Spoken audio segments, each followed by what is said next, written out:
Fort Wayne Komets decked out in white jerseys and socks. They have black pants and helmets, orange numbers, black trim, right to left they go in front of their goaltender, Garrett Bartus. Mavericks saw Garrett Bartus earlier this season in Fort Wayne. It's been a while since these two teams have faced one another. It has been, and for Kansas City, they're going to see Fort Wayne tonight, tomorrow night, and once more. So possible 6 points against the Fort Wayne Komets the rest of the way, and it's all going to start right now with the puck drop to start this game and these first two games tonight and tomorrow night. Mavericks win the draw as the puck kicked back to Albert. He punches it forward, banked off the right wing wall and into the Fort Wayne zone by Pauly. Spinning with it is Bobby Shea. He is ridden to the wall.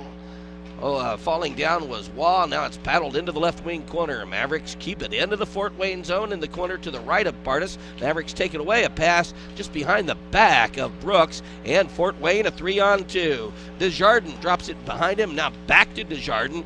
And he scoots it around the wall. Intervening for the Mavericks, but unable to clear, was Brooks as a blast goes wide of the cage. It crawled up the glass and hit the screen. Play is stopped.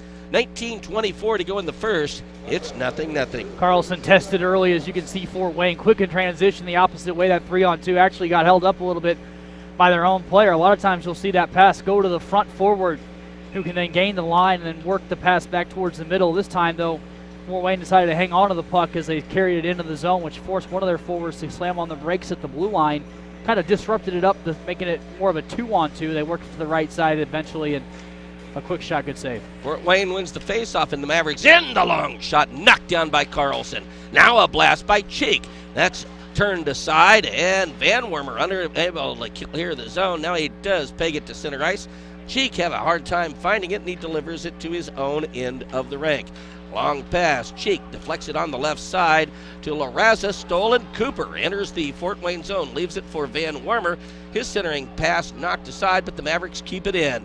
Cooper behind the Komets goal. He fed it through the slot. No one there. And starting back the Komets, Cheek outside of his own zone. Flips it off the right wing wall. Broken up by Troy Dene. Goes high in the air. Now knocked down by Cooper, and he clears the zone. The Komets own it in their own end of the rink. Culkin fields off the left wing wall. Now the puck turning around to pick it up for the Mavericks. Jared Van Wormer. He drops it in his own end to Troy Dene, then leaves in a line change. Stolen! Set up for Thompson, and his shot blocked. Thompson with his own rebound to the blue line. He sends a pass, and a missile goes wide of the cage. Now the Komets pass it to Garrett Thompson beside the right wing faceoff circle. Detzel approaches him. He dumps it in behind the goal for Dennis Kravchenko. Swatted away from him. Now Sidlowski pops it into the trapezoid. Kravchenko comes away with it. He whistles it back to the blue line. Puck set up in the right wing circle. Going down low to block a shot there. C.J. Ike. He could feel that one. Mavericks unable to clear the zone. Now they wrist it into the Fort Wayne end. There's a race to the hash mark. Oh, my gosh. And getting there about a fraction of a millimeter in front of Eric Freschke. Wearing a Komets uniform was number 3. That is Anthony Cortez. And a face-off in the Maverick zone. Now Kansas City is going to have really, really active sticks defensively. Fort Wayne likes to spread it out. They move the puck very, very quickly. And it's so far this game, it's pretty much tape to tape.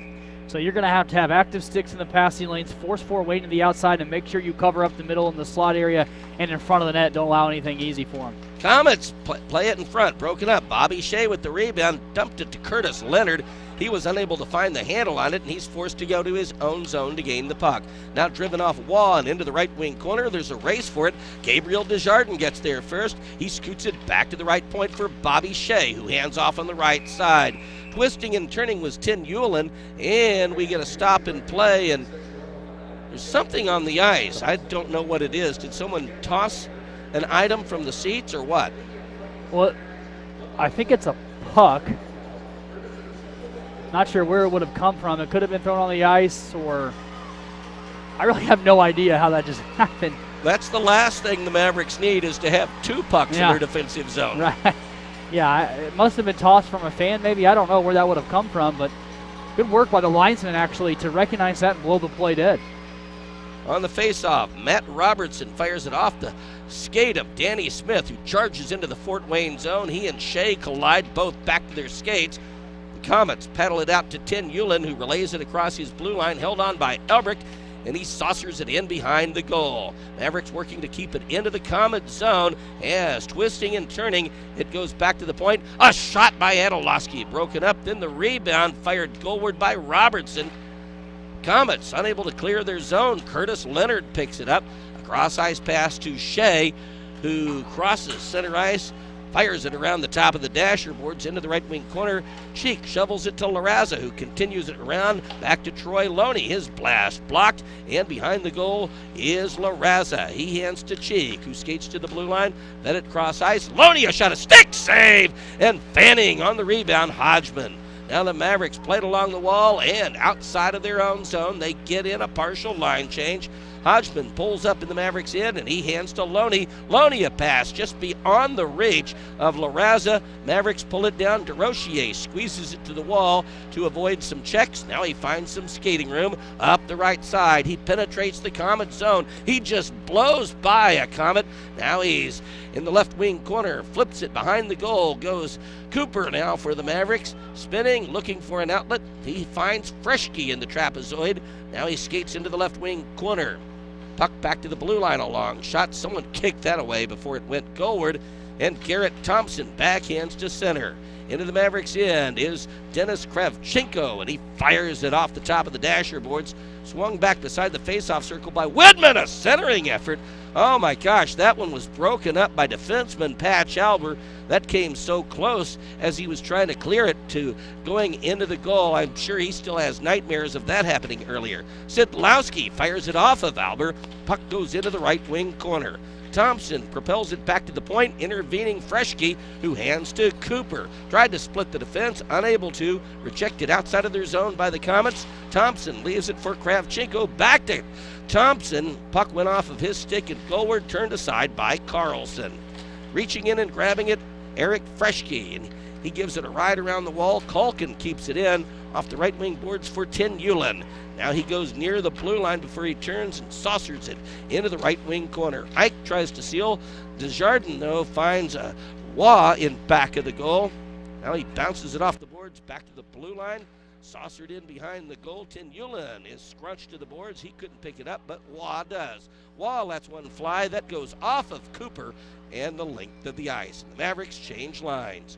14.5 to go in the first. The Mavericks nothing and the Komets nothing. Fort Wayne with both shots in this game. Puck in the right wing corner in the Maverick zone. The first there is Artur's Tyanulin. He hands now to Desjardins, who works his way into the corner, twirls to avoid Quaz. Now he fires it back to the blue line. It was beyond the reach of Lowney, who races to his own zone. All over Shea is Brooks. Shea released a pass before Alex could get there. Held on as a one-timer. That one goes just wide. And the Komets in transition the other way. Long pass broken up. Now it's lumberjack by Larraza behind the Mavericks goal. There is Brooks, and he pokes it to the left wing corner, or the corner to the left of goaltender Carlson. Stolen. A centering effort. Hodgman, a shot and a great save by Adam Carlson. Now the puck floated to the blue line and over the stripe. Unable to pull it down was Cheek, and Robertson into the Fort Wayne zone. Spins. Now he launches it forward to Sean Pauley. Tied up just outside of the trapezoid. Has two players aside. Now 3 Komets and 2 Mavericks work for it. Pauley frees the puck. He works his way into the corner. He cycles around to Anilowski at the right point. Now he gives it back to Pauley. He drifts it off into the right wing corner. To the blue line it goes. Pauley shot. That goes high and wide. Racing to keep it in, a defenseman, Cale Detzel. He was in the left wing corner. Robertson gives to Smith. To Detzel, a shot, a save. And Bartus covers up the rebound. 12:59 to go in the first. The Mavericks nothing and the Komets nothing. Back right after this, you are listening to Mavericks Hockey. At American Family Insurance, we help protect what you've achieved so you can fearlessly go after your dreams. For auto, home, business, and life, contact us today. American Family Insurance. Insure carefully, dream fearlessly. American Family Insurance Life Mutual Standard of Ohio and Wisconsin Company, 6000 American Parkway, Madison, Wisconsin, 53783. Centerpoint Medical Center is your point of care for all your health care needs. Whether you need emergency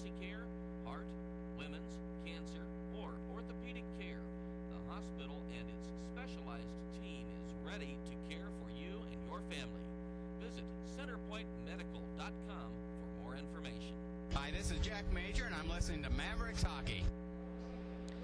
Mavericks, Ryan, have been outshot 2-1 in this scoreless game. Their one shot was a good one just a few minutes ago, right before this break. Yeah, it was. It was probably the best look of the night. Fort Wayne's had a couple of opportunities, but they haven't actually got the puck to net. But a great look for Kansas City to get that to Detzel to the right of the goaltender, Bartus, who made a good save. Kansas City, though, they're going to have to pick up the cycle just a little bit. They've had some puck possession, but it's puck possession along the boards, and they're going to have to cycle and get that puck to the front of the net. Need to work the puck to the slot area and get good shots on goal. Sean Pauly to face off for the Mavericks. Opposing him is Gabriel Desjardins to the right of Bartus. That's his blocking glove side. Komets racing back of their goal. Pitch forward to Thompson. He gains center ice before he whirls it into the right wing corner. There, Anilowski leaves it behind him to Kale Detzel. Kravchenko takes him to the wall. Puck comes free, pulled down by Robertson. He hands off. It goes under the stick, though, of Danny Smith, and now he flings it into the right wing corner. There for the Mavericks, Sean Pauly in the right wing face-off circle. A shot and a save. Kravchenko there for the rebound. That was pretty textbook by Kravchenko. When there was a rebound, clear it immediately. Yeah, it was, and he's got good rebound control. The netminder has pretty good rebound control, but then when he leaves one out there in the middle, you're going to have your defense help you out. Sean Pauly, as the Mavericks about to go on the power play, he is tripped up. Play is stopped, and they are calling it a hook. 7 minutes and 49 seconds into the opening period, so the Mavericks get the game's first power play. Much to the chagrin of Garrett Thompson, who will go to the box for the hook. Kansas City with an opportunity here on the power play, which Kansas City, when they score on the power play, it's been pretty beneficial to them.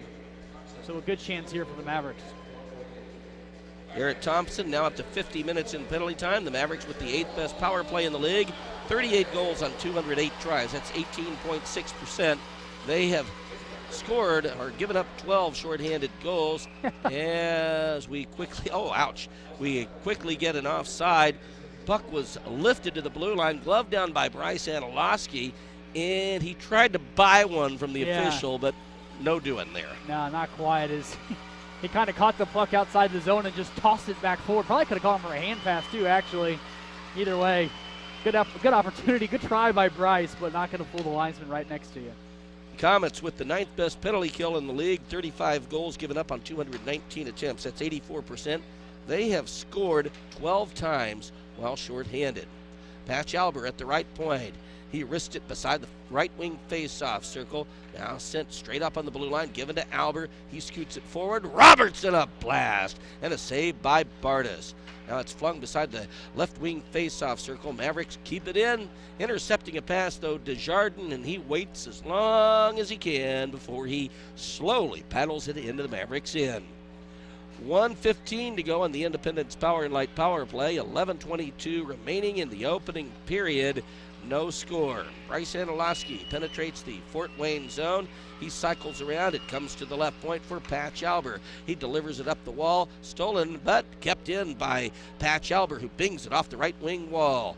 Now Corey DeRochier under the right wing faceoff circle, drives it off the wall, back to Anilowski, who returns it for DeRochier. Oh, he's tried to set it up in the left wing circle, but unable to pull down that pass. Patch Albert, the Mavericks change up, and Anilowski into the Fort Wayne zone. Now he paddles it around the wall, stopped there by Pauly with 34 seconds to go in Garrett Thompson's penalty. 10:42 remaining in the first. This is a scoreless game. Skittered the length of the ice by the Fort Wayne Komets as we now have 22 seconds remaining on the Independence Power and Light power play. 10:28 remaining in the opening period, no score. Sean Pauly into the Fort Wayne zone. He quickly blasted around the wall, stopped by DeRochier, top of the right wing face-off circle. Stolen by the Komets, and they hoist it to center. Glove down it, neutralized by Brooks. Out of the box is Thompson, and the Mavericks 0 for 1 on the power play. Pauly, a quick blast. That goes high and wide, and in transition, back come the Komets, forwarded on the left side to Desjardins. But stealing the puck away from him, Nate Woodman, who is scrunched to the boards. Now it's flung into the corner by Pauly, who is breaking up any kind of centering opportunity. Desjardins and Pauly go for it against the wall. It's handed to Garrett Thompson. He tries to center, knocked away. Now a shot fired, kicked out, and the rebound flung wide by Thompson. Puck behind the goal. Desjardins tries to center. Now Thompson lifts one goalward. That one went wide. Mavericks pick it up. Nudge forward on the right side to C.J. Ike. Cross ice, his pass goes, and Anilowski pops it into the Fort Wayne zone. I think the Mavericks just got by with an icing. Yeah, I thought the same thing. Didn't look like they had gained that red line even close, but we'll take it. Oh, definitely. Pass for Cooper beyond his reach, and looking for some skating room, Jason Binkley. He slowly slides it into the KC zone where Troy Dene scoops it up, passes for Freshke, who knocks it down and drives it to center ice. Now back comes Troy Dene. He bings it off the wall. Too far for Freshke, lifted to Sidlowski over the blue line. A shot. Oh my gosh, great defensive play there by Tyler Elbrick, who dove in front of him, extended his stick as far as he could, and he blocked that shot from the leading scorer in the league, Sean Sidlowski. Now the Mavericks back the other way. A centering effort broken up, and play is stopped. Who was it? We'll find out in just a moment when we can see the number. Cooper. Mark Cooper. Cooper barreled into Garrett Bartus. Yeah, the Cooper was going hard to the net. On the back check for Fort Wayne was Ryan Colkin. Colkin gave Cooper a shove right into his goaltender. Let's take a break. We have 8:32 to go in the first. No score. Back in a moment. You are listening to Mavericks Hockey. Hey Mavericks fans, Nadler's Meats and Catering is your local butcher, providing quality retail meats, processing, and catering to support all your carnivorous cravings. Are you on a high-protein diet? Try Nadler's Meats and 100% all-natural beef stack sticks. Have a beef, pork, or deer? Bring it in for custom processing. Are you planning a corporate event or a wedding? Give them a call to discuss catering options, as Nadler serves over 80,000 people each year throughout the Kansas City and surrounding areas. Looking for a gift for that special someone? Order a customized gift basket with Nadler's award-winning summer sausages. Support your local butcher and buy online at nadlersmeats.com or stop by the retail location in Wellington, Missouri, and coming soon to your local grocery store. This is Tom Manning, Operations Manager of the Independence Event Center, and you're listening to Mavericks Hockey with the best in the CHL broadcaster. Well, that was a voice from the past, Tom Manning, when he was at this building and it was called the Independence Event Center. Guess who I'm going to interview when the Mavericks are in Loveland, Colorado on Wednesday? That's $1 million is Tom Manning. Wow. How am I going to pay you off that million, Ryan? We can figure out a payment plan. Okay, there we go. Tell Tom Hyde. Oh, definitely. What a guy. What a guy. He saved us quite a few times. Oh, my gosh. I recall a trip to Tulsa. I'll have to tell you about it when time allows. Puck picked up by Van Wormer in the left wing face-off circle. Wristed to the point, now to the right point for Albert, and he hoisted beside the goal, slapped wide of the cage. Now lanced around the boards. Mavericks take it away in the Fort Wayne zone. Set up, broken up by Binkley, and now the puck goes out of play, and we get a stop. 8:10 to go in the first. Nothing. A technical guy did some cleanup work on the laptop I use and play the commercials on, but he didn't realize I would be using it away from this arena. And on the bus to Tulsa, I listened to the commercials, and they wouldn't play. Tom had something called Log Me In, and he saved the day. There were commercials on that broadcast from the BOK that night. Bless Tom Manning. Oh, my gosh, yes. Bobby Shea backhands a pass on the left side, now scooped end over end to the Maverick zone. Racing to the corner to the left of his goaltender was Nate Whitman, and play is stopped, and that is an icing, and there will be a face-off in the Fort Wayne zone with 8:01 to go in the first. I was thinking the clock didn't move, but before the last one it was 8:10. The 0 and the 1 just exchanged spots. It's 8:01 to go now in the first. Yeah, just 4 total shots on goal, 3 for Fort Wayne, just 1 for Kansas City. The Mavericks have had 2 or 3 shots that have been knocked down in front or blocked.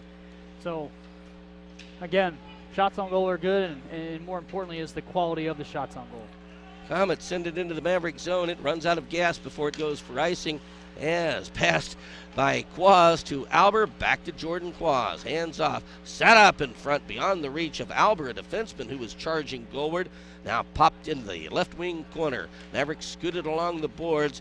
Nice job there to keep it in by Widman, but his pass intercepted, and the Komets backpedal behind their own goal. 7:28 to go in the first. No score, the Mavericks and Fort Wayne. Now the Komets dish it the length of the ice in the trapezoid. Adam Carlson, and he gives to Nate Widman, who flings it out on the left side. Twisting and turning for the Mavericks was DeRochier. He gives to Pauly. Sean lets one fly, a save, and picking up the rebound, DeRochier. Top of the left wing faceoff circle to the blue line he goes. Now he's in the right wing circle. He skates in back of the net. Puck popped away from him, but scooping it up, Sean Pauly, who drops it into the trapezoid. A centering effort by DeRochier, broken up. Now a long pass and a breakaway for the leading scorer in the league, Sean Sidlowski, and he's robbed! Oh my gosh, Adam Carlson was looking at the leading scorer in the league. No one within an acre of him. He tried a wrist shot, and equal to the task was Adam Carlson. Yeah, that's not a guy that you want to have in 1-on-0 on your goaltender in Sidlowski, but a big-time save by Carlson. Sidlowski was kind of manning the point area, and everybody for Kansas City, including the defenseman, got sucked in just a little bit too deep. Fort Wayne came away with the puck. It took a fortuitous bounce for him off of a skate, bounced off the near boards, and right. Here's a shot. That goes wide. That one blasted by Garrett Thompson. Wow, Yeah. Certainly Carlson in the last few minutes has been tested. Yeah, he's big-time couple saves for him, some confident boosters. Eric Freschke twirls it end over end to the right wing corner. Now he gets it back. Back pedals to the point. A blast goes wide by Dane. And starting back, Sean Sidlowski. He hands off on the left side. Now passed on the right wing, having to turn around to pick it up. And into the Maverick zone, Sidlowski surrounded by 4 Mavericks and C.J. Ike. Wrists it to center ice. Anthony Cortese in his own zone, across ice feed. Angled on the left side. At neutral ice, Garrett Thompson goes laterally along the red line, passes it into the KC zone. Hodgman hands off. A pass behind the back of Cheek, who turns around and picks it up, and he rifles one wide of the cage. Bobby Shea now cycles behind the goal, goes Hodgman. His pass, no one in a white sweater there. Danny Smith, a long lead effort. Off the stick of Van Wormer, who's working to try and take it away from Curtis Leonard. He slides it cross ice in his own zone. Back to Leonard, who looks for some skating room. He fires it off the window and into the Maverick zone. Stopped behind the goal by Carlson, and he gives it a ride around the boards. Now scooping it up his cheek. Tried to center there defensively, Jordan Quaz. Danny Smith gives it back to Quaz, who gains center ice. Passed on the right side for Van Wormer to Quaz, and a missile goes wide. Cheek with the rebound outside of his own zone. Up the right side, gains center ice. Hands on the right wing to Zach Larraza, who scoots it off into the right wing corner. Stealing is Anilowski, but Marc-Olivier Waugh keeps it in. He gives to Ryan Lowney, a blast from just inside the blue line, a stick save by Carlson. Lowney unable to hold it into the Maverick zone as he hands off on the right side. Yeah, the Komets outside of their own end. Waugh, a pass picked off and into the Fort Wayne zone. Sean Pauly drops it for Robertson, a missile and a tremendous save, and putting it in his pocket is goaltender Garrett Bartus. Let's take a break. 4:36 to go in the first. The Mavericks nothing and the Fort Wayne Komets nothing. You are listening to Mavericks Hockey.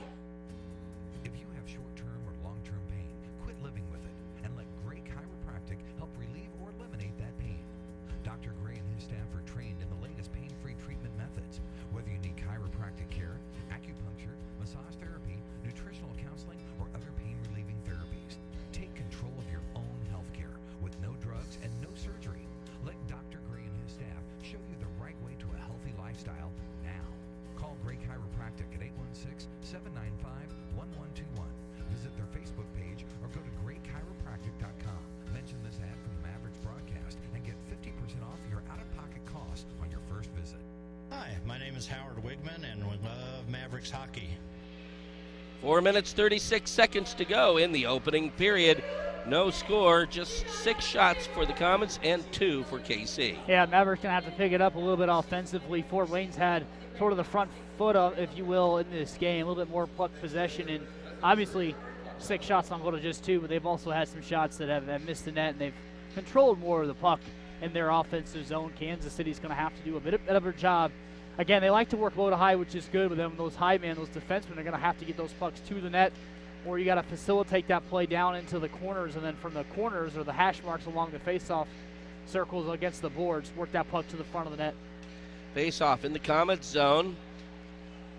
They're trying to grab it for Fort Wayne. Jason Binkley, he cycles around. Now the Komets dish it into the Mavericks end. No icing. Robertson goes behind his goal. Being chased, drops it behind him. Given to Bryce Anilowski, who angles off the wall and outside of the Mavericks end. Behind the back pass for Pauly, who gives to Brooks. Brooks, a shot and a stick. Save by goaltender Bartus. Long feed for Tyanulin, and he cycles in behind the Mavericks goal. Quickly getting it away was netminder Adam Carlson to the blue line and a score. And that's a perfect tip in front. Great job by Lowney at the point. Shot the puck low and hard along the ice, and just a tremendous tip in by Wall as he redirected that puck as it was headed towards the blocker or the glove side of the netminder. Wall redirects it back towards his blocker side down into the corner portion of the net to give Fort Wayne the lead. Tremendous tip in front. It was almost like Wall ended up shooting the puck kind of as one-timer more than anything else, but just a perfect low hard shot. Wall good active stick to deflect that puck past the goaltender. Yeah, that was textbook, wasn't it, Ryan? Yeah, it certainly was. Great job by Fort Wayne as Carlson played the puck along the boards, and it was actually grabbed first by Tyanulin, who dropped it back to the point, and then the point shot was deflected in. So Waugh gets the goal from Tyanulin and from Lowney. Puck behind the goal. Oh, falling down was Dennis Krabchuk. He was in the Maverick zone. Mavericks unable to work it outside of their end. Now they do. Culkin, a cross-ice feed. Cortez tried to wrist it into the Maverick zone. It hit Sean Sidlowski. Now they skated over the stripe offside.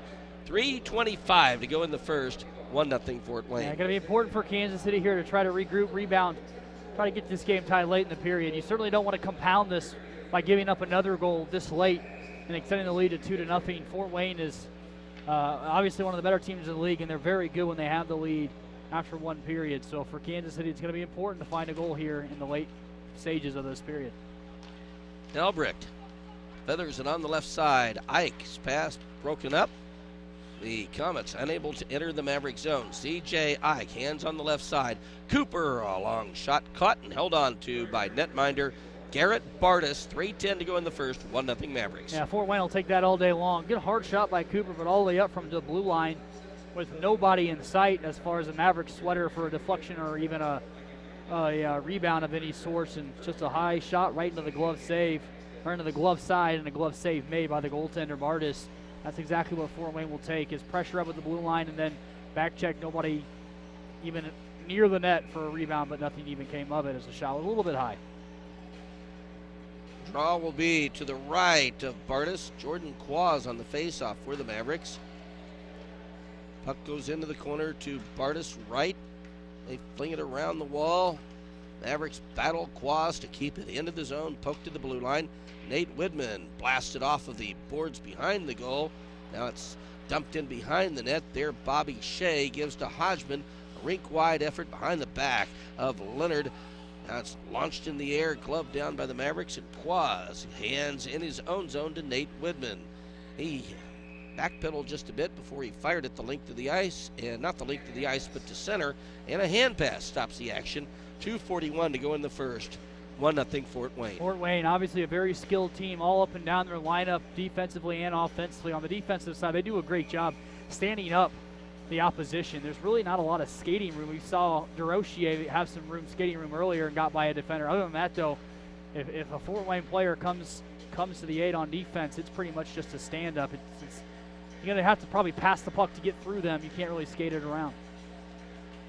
Puck comes to the Fort Wayne zone. Ryan Lowney hands off to Binkley, and he fires it off a teammate into the corner to the right of Carlson. Out of the blue line to Lowney. Sets it up for Tyanulin, who hands to Waugh. His shot sails wide. Desjardins with the rebound. Twirls in the right wing corner to avoid Patch Albert. Hands to Tyanulin to the blue line. Binkley a long shot. I think Patch Albert got his skate on that to kick it wide, and the puck helicoptered to center ice. There, Danny Smith flings it forward with his glove. Smith regains it, swatted away from him, but the Mavericks steal. Given to Patch Albert as he twists and turns, leaves it to Widman in his own zone. Nate backs up just a bit with a minute 55 to go in the first. Mavericks down 1-0. Bounced off the wall to the right wing faceoff circle it goes. Stripped away from Robertson, who regains it. Now Robertson leaves it to Cale Detzel. A shot to save. Oh my gosh, unable to pull down the rebound was Jared Van Wormer. Set up for Anilowski, a slap shot. Making the save and holding on was Bartus. How important was that for the Komets that he was able to dispel any thoughts of a rebound? Yeah, that's big for Bartus, and it's even bigger for Kansas City, showing some life here offensively. Two really good shots. Low, hard shots, bodies in front, opportunities for some rebounds on that first opportunity, and then the second time, Bartus clamps the door down, no rebound, but there were bodies there. That's what Kansas City wants. The rebounds will come, the deflections will come, and those are the kind of shots that you take with bodies there in front. Komets outside of their zone. Mason Baptista bounces it off the right wing wall, and Fort Wayne whistled for an icing, and there will be a face-off in the Komets end of the rink. 1:25 to go in the first period. 1-0 Komets. Ryan, the three Franke brothers own the Komets. One of the brothers lives in Missouri. Stephen Franke lives in Chillicothe. Oh, wow. Wealth of knowledge, Bob. Oh, well. Useless knowledge in most cases, though. That's lifted to center ice. That one shook the bats out of the rafters. Mason Baptista intercepts a pass, and he hands to Sean Sidlowski, who splits the defense with an effort to Baptista. He fires it into the corner. Player from each side over skates, and Pauly back to claim it. And he whistles it around to Robertson. Taken to the wall, but he does launch it to center ice. Now Van Wormer crosses the red line and slowly flings it into the left wing corner in the Komet zone. Ike grabs it along the wall. He goes into the right wing corner in back of the net as he cycles around. His pass intercepted by Larraza, who leaves it behind him. Given back to Zach Larraza, and he fires it to center ice. Picked up by Ike. He hands to Elbert. Long lead effort beyond the reach of Cooper. Oh my gosh. Cooper came a fraction of a millimeter from getting an uncontested breakaway on Bartus. Yeah, really good look. Heads up play by Cooper, who was over on the left wing side of the ice to cut towards the middle, and he would have had just a bit of a seam between the defensemen. The Mavericks were able to connect on that pass, but a heads up play by Cooper to go to that space. Just not quite able to connect on the play, but Mavericks going to have to be careful throughout this game. Sadlowski was trying to cherry pick once again. See, he made his way down the middle of the ice. But good job by Dene to pick that up, but they got to keep that in mind. Pass beyond the reach of Leonard. It's into the Komets. Oh, the Mavericks didn't touch it. Cooper was going for it, never put his stick on it, and the officials blew their whistles.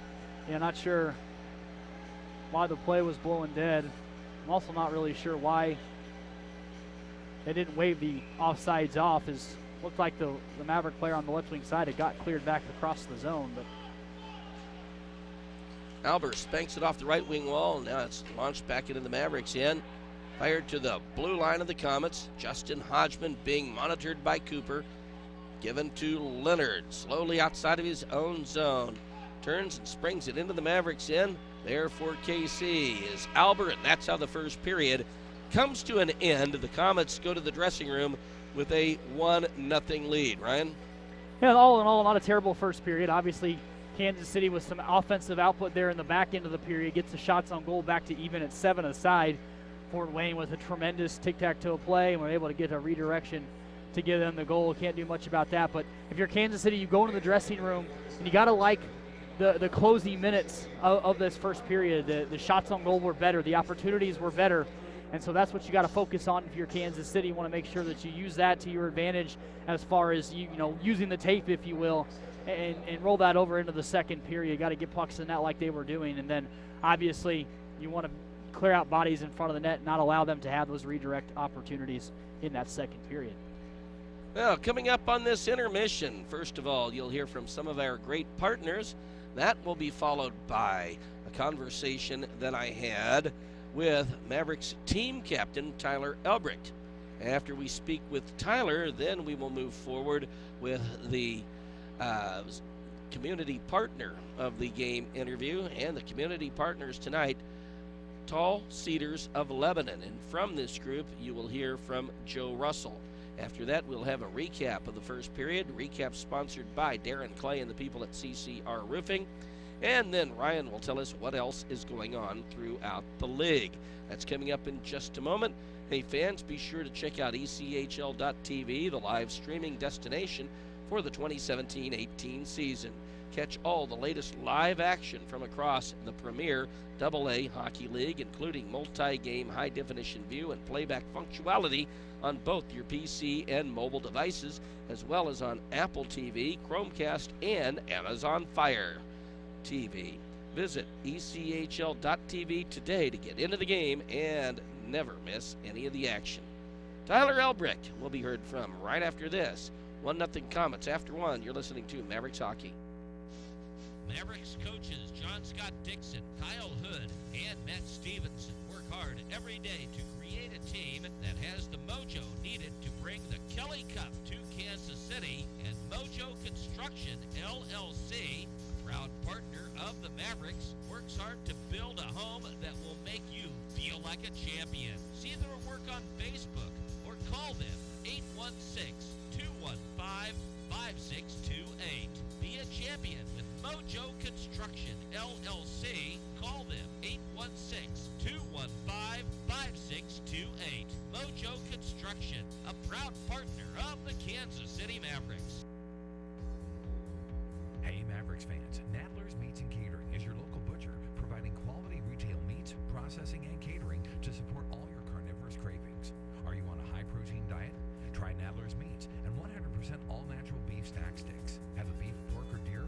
Bring it in for custom processing. Are you planning a corporate event or a wedding? Give them a call to discuss catering options, as Nadler serves over 80,000 people each year throughout the Kansas City and surrounding areas. Looking for a gift for that special someone? Order a customized gift basket with Nadler's award-winning summer sausages. Support your local butcher and buy online at nadlersmeats.com or stop by their retail location in Wellington, Missouri, and coming soon to your local grocery store. At American Family Insurance, we help protect what you've achieved so you can fearlessly go after your dreams. For auto, home, business, and life, contact us today. American Family Insurance. Insure carefully, dream fearlessly. American Family Insurance Life Mutual Standard of Ohio and Wisconsin Company, 6000 American Parkway, Madison, Wisconsin, 53783.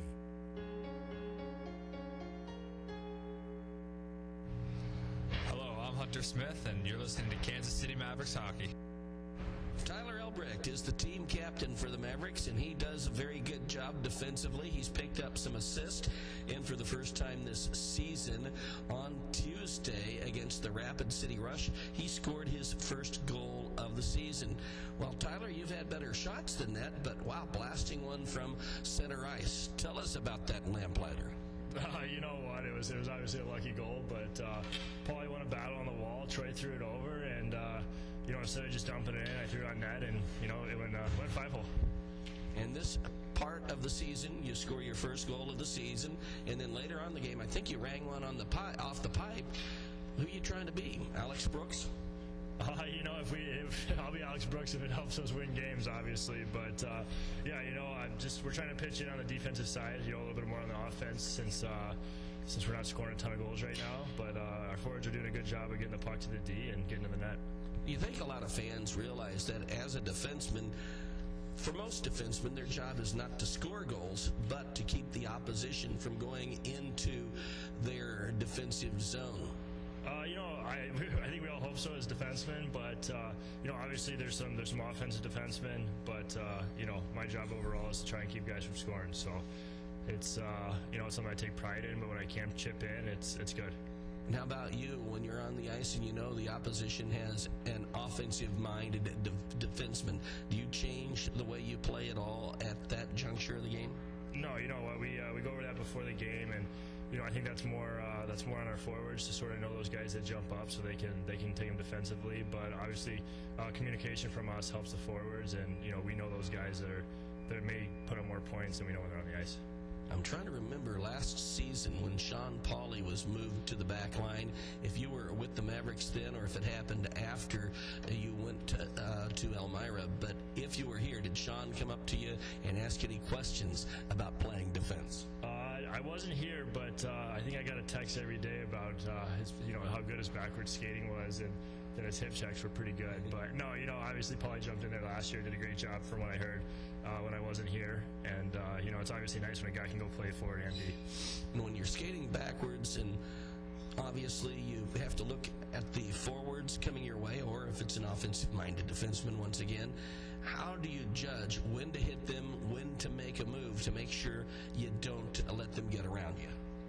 Obviously, as a little kid, you learn to watch the body and not watch the puck, because guys are so skilled with the puck these days. But, it's all a little bit about timing and sort of what else is going on at the rink, at that time. But over the years, you just sort of learn to make those moves when and when not to. And, it makes it easy when your team's in position, too. What's the most difficult position to play in hockey? I'd have to say goalie, probably. Have you ever strapped on the goalie pads? In college, I used to strap them on for fun, and I don't feel safe. I feel safer in player gear. We're talking with team captain Tyler Elbrecht of the Mavericks. And Tyler, I noticed last year, and you still do this, you have 3 initials that you put on each stick when you tape it up. Tell us about this. Yeah, I put SCF on my sticks. I started back in college, actually. It's just a little, strength, courage, faith, just a little model I try to go by every day. Obviously, we see our sticks a lot, so it's a nice reminder. But it just came started to me in college. I've sort of stuck with it the last 9 years now. Have you had any mentors that have built this up in you? You know what? My parents have been great, honestly. Growing up, they're very positive people, and every day is a good day for a good day. And we're playing hockey for a living, so there's been mentors over the years that obviously have had a positive influence on me, but I'd say my parents are the biggest ones. What are your parents' names, and what do they do for a living? Tim and Debbie Albrecht. My dad actually is retired and does a lot of different things now, and my mom works for Mary Kay. And was your dad ever a hockey player? He played hockey through high school, but not past that. In the St. Louis area? No, they're actually from the Chicago suburbs. Okay, so with them being from the Chicago suburbs and you growing up in St. Louis, were you a Blues fan? And if so, was there some differences between you and your father? I was a Blues fan, but I think he was more a Chicago Cubs than a Hawks fan. But obviously we both sort of me growing up together. We watched Chris Pronger, Al McInnes, those type of players, and it was great. And Tyler, your go-to meal on game day, what is it? It's pretty plain. I just go chicken breast and rice, and that's it. How about after the game? Do you have one meal if the Mavericks win, another meal if the Mavericks lose? No, I don't. I'm not too superstitious. Besides eating the same thing for pregame every day, but afterwards I try to put good fuel back in the body. Usually knowing we play the next day, so it can change though. And Tyler, if you were ever to go on a trip anywhere, the dream destination, where would it be and why? Man, that's a hard one, Bob. I have a list right now of where I want to go, but right now I'd probably say if I could pick maybe Australia or New Zealand. I just think it looks beautiful, and why wouldn't you want to go there? Well, maybe someday you could play winter here for the Mavericks, and their hockey is in the summer, their professional league. Yeah, maybe one day. We'll see, though. All right. Well, Tyler, thanks for the visit. Keep up the great work. Thank you very much, Bob. That is Tyler Elbrecht. He is the team captain of the Mavericks. We'll return in just a moment. This is Mavericks Hockey. If you have short-term or long-term pain, quit living with it and let Gray Chiropractic help relieve or eliminate that pain.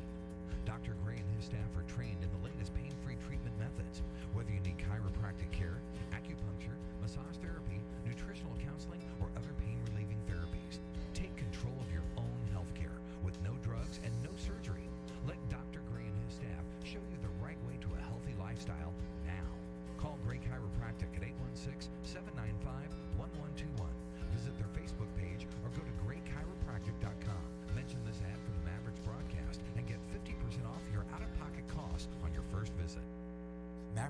Let's treat yourself to a delicious post-game dinner at Carrabba's Italian Grill tonight.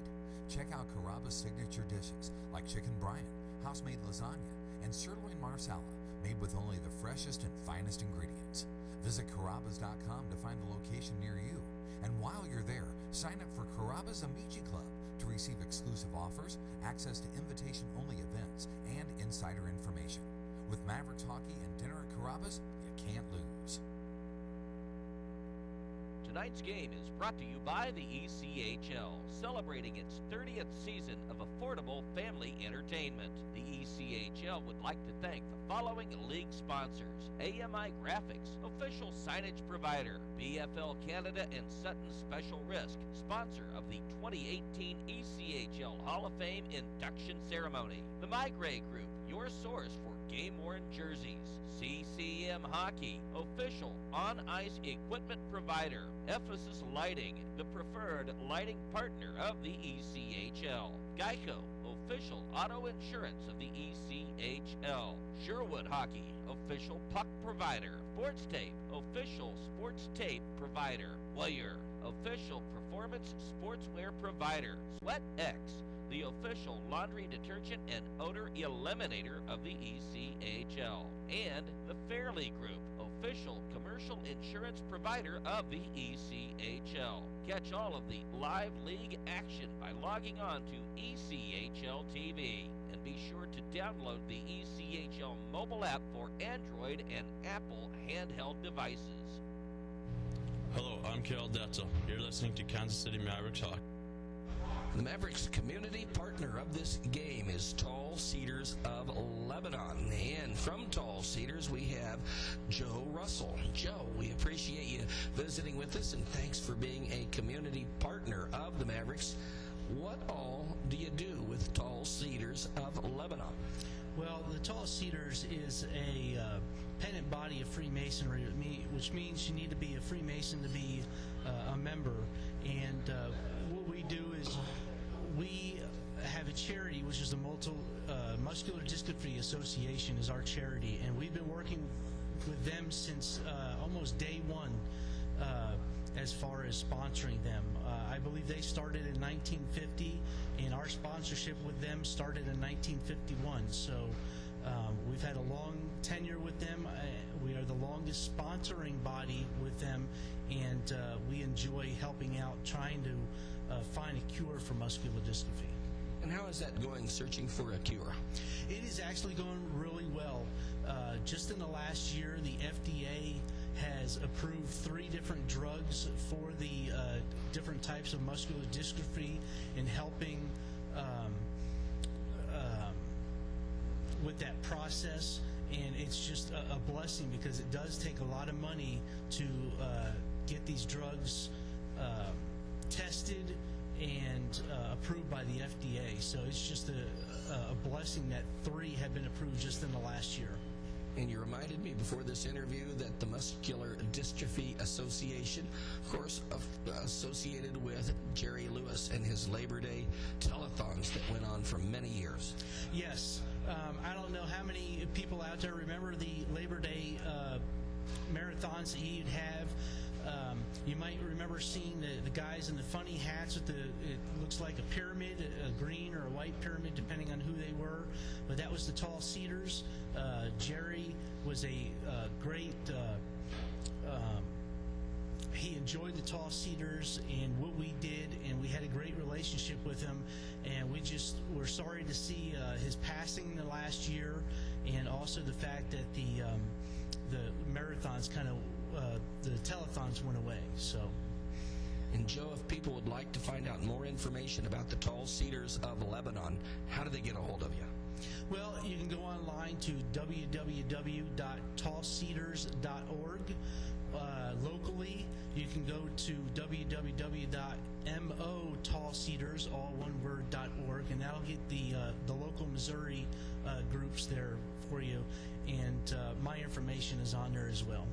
Fantastic. Joe, thanks for the visit, and thanks for being a community partner with the Mavericks. Thank you very much, Bob. Go Mavericks. All right. That is Joe Russell with Tall Cedars of Lebanon. They are the community partners of this game. We shall return right after this. You're listening to Mavericks Hockey.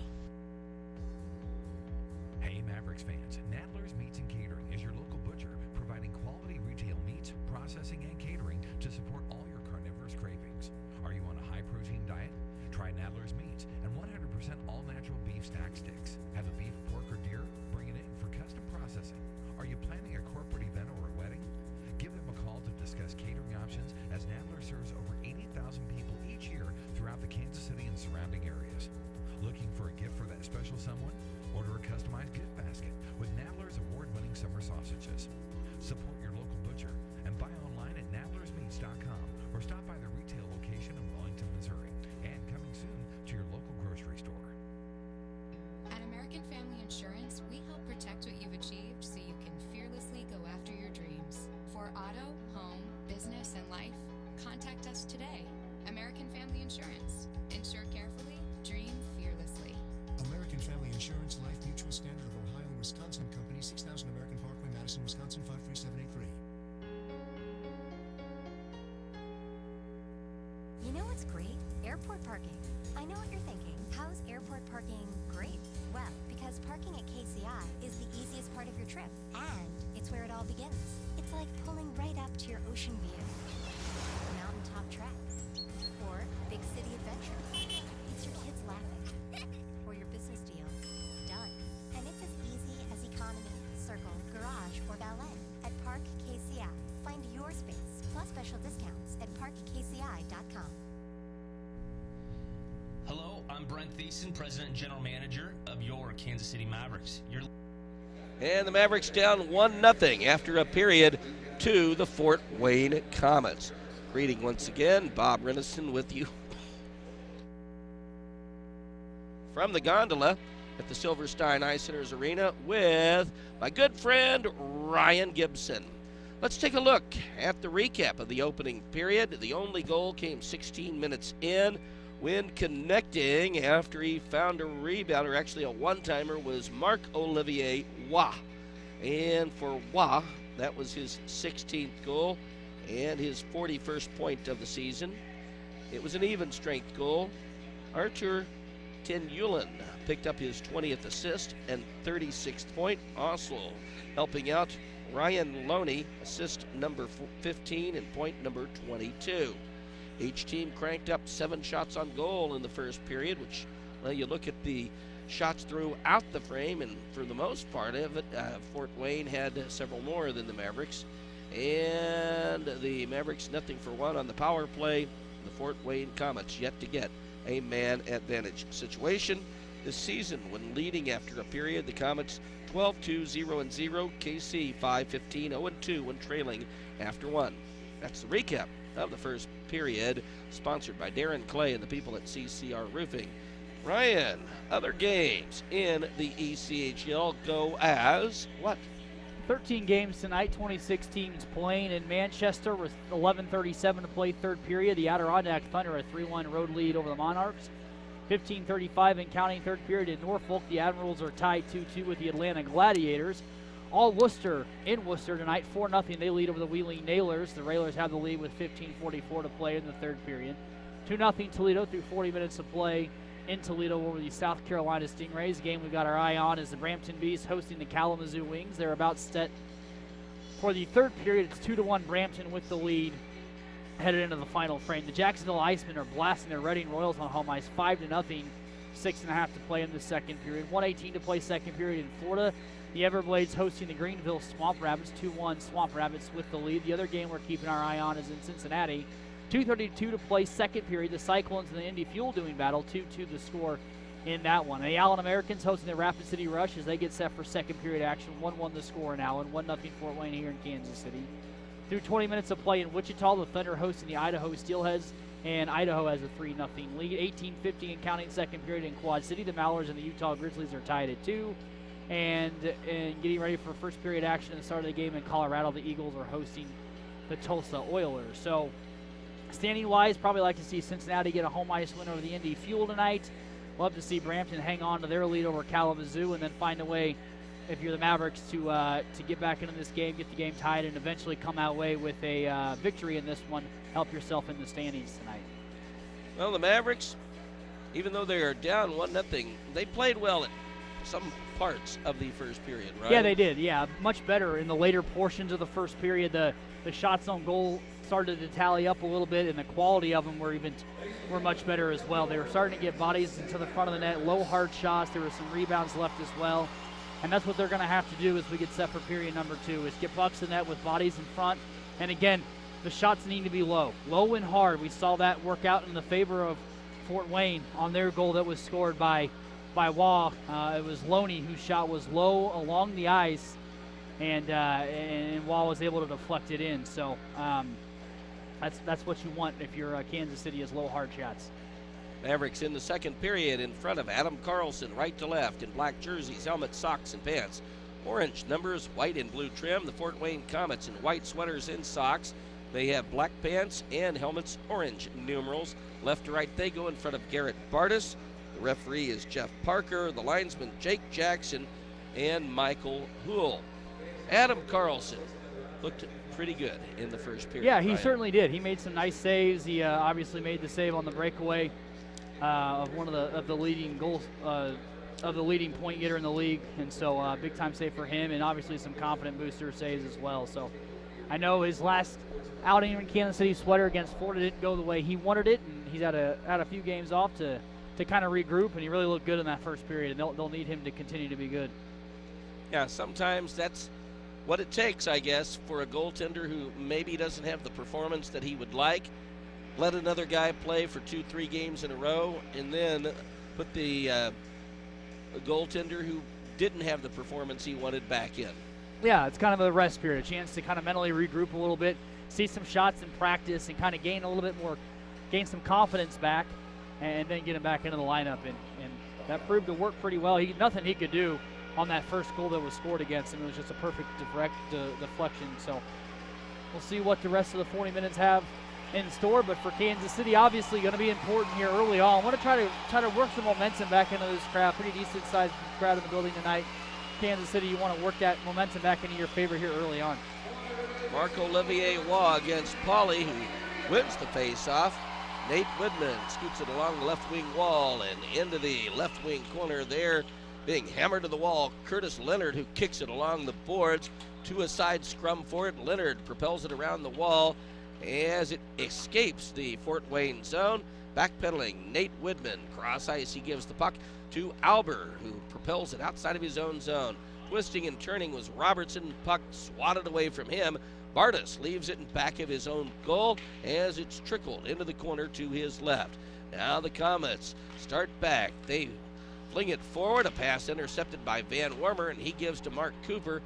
Larcenied away from him as Tyanulin was unable to pull down a pass. He may have had a breakaway in the Mavericks zone had he been able to find the handle on that. Cooper works for it in the corner to the left of Carlson. Now the puck given a ride around the wall. Desjardins tries to feed it back to the point, intercepted, and Van Wormer gains center ice before he paddles it in behind the goal, blasted around the boards, big hit. After the play, Mark Cooper sails it to the point. Anilowski a drive and a save, and holding on to it was Bartus, but right there in front of the goaltender waiting for a rebound was Jared Van Wormer. That's something that John Scott Dixon talks about. He loves to see guys get into the dirty areas, or greasy goals, he calls them. Jared Van Wormer was doing exactly that, looking for a rebound, which unfortunately for the Mavericks didn't happen. Yeah, textbook. Good, big, heavy forecheck, big hit, forces Kansas City in offensive zone possession. Then they drop it back to Anilowski. Perfect. A low, hard shot. Van Wormer there on the doorstep, just no rebound. Really good job by Bartus. And sometimes you can execute perfectly, and the opposition just makes a really good play, which is what happened there. Netzel steps in front of Thompson. Now 2 players aside in the corner. Set up and a shot. That one doesn't go through. To the blue line, lunging but unable to pull it down was Binkley, and he's forced to retrieve it in his own third of the rink. He finds Lowney, who slides it up the left wing wall. Now the puck kicked into the left wing corner in the Maverick zone. There, Kravchenko has it stripped away from him by Bryce Anilowski. Stolen in the Mavericks third as KC unable to sail it back to center ice. Puck muscled for in the corner, reaching in to try and grab it. Bryce Anilowski, he is pushed to the boards as Cooper now scoops it off the wall. His pass intercepted. Kravchenko a shot. Someone stepped in front of that and blocked it. Fans want a penalty, none called, as tripped up was Bryce Anilowski. Now the Komets into the Mavericks end. They may have just gotten by with an offside as a one-timer goes under the stick of Desjardins and in on goal, covered up by Adam Carlson. Play is stopped. 1-0 Komets, 17:45 to go in the second. Yeah, Coach John Scott Dixon, Kyle Hood both had their hands to their side asking for that tripping penalty on Anilowski, and I absolutely think that impeded Anilowski and potentially a break for Kansas City the other way. So they had two forwards that were shooting up the ice. Anilowski had puck possession, and if he's not tripped up on that play, he's got a chance to feed that puck forward in Kansas City with a rush, but no call. Puck in the possession of Tyanulin. He gives to Waugh at his own blue line. Long lead effort. Cortese over the blue line. Tried to give it to Tyanulin. It went behind him, and starting back the Mavericks, they slide it in to the goaltender's left. Ike there as he passes to Jordan Quaz beside the right wing face-off circle. Back to Ike. Ike sets it up. No one able to get the shot away. And Artur Tyanulin relays it across the neutral zone to Cortese. Into the Mavericks end, leaves it for Desjardins, who wristed it to the blue line. A long shot kicked out by Carlson. Ike with the rebound, splits the defense with a pass on the right side. Freshkey pokes it into the right wing face-off circle.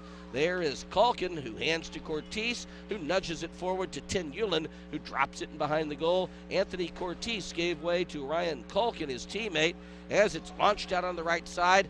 Larraza enters the Mavericks in, dances along the blue line. Now he's beside the right wing face-off circle. He slingshots it back to the blue line. There, Bobby Shea fires it for Hodgman, who hands off. Cheek couldn't get the shot away. Now Leonard fires one off a leg. The Komets, though, unable to keep it in, and they retreat to their own zone. 16:21 to go in the second. Mavericks down by a 1-0 count against the Fort Wayne Komets. Long lead effort on the right side for Larraza, and he hammered it off the wall. Now pegged back into that left wing corner where it came from by Carlson. The Komets pull it down. Fed to Shea, and he blasts one. I think it went off the skate of Sean Pauley. Stripped free by the Komets at center ice. Curtis Leonard's pass intercepted. Then in his own zone for the Mavericks, Patch Albert. Long lead effort on the right side, and an icing stops play. And there will be a face-off in the Maverick zone. 15:49 to go in the second. 1-0 Komets. Yeah, Fort Wayne's got the neutral zone bogged down, so you see Kansas City trying a different approach to get the puck up the ice. A long stretch pass from near side of the ice all the way through the neutral zone and across to the right wing side, but they missed on the long pass, and it goes down for an icing. And that's what you can expect from Fort Wayne here is to clamp down through the neutral zone, make it difficult to enter the offensive zone, and so you got to get nifty and get shift up your ways of offensive zone entrance. To the blue line, Lowney cycles around to the right wing corner. Robertson, the first there for the Mavericks. His pass broken up. Puck trickles back into the right wing corner. The Komets own it, set it up top of the left wing face-off circle. Launched goalward by Lowney. That one kicked aside, and Danny Smith passes to Robertson. He has three Komets all over him. Slingshots it to the blue line. Binkley picks it off. He misses with a pass to Sidlowski.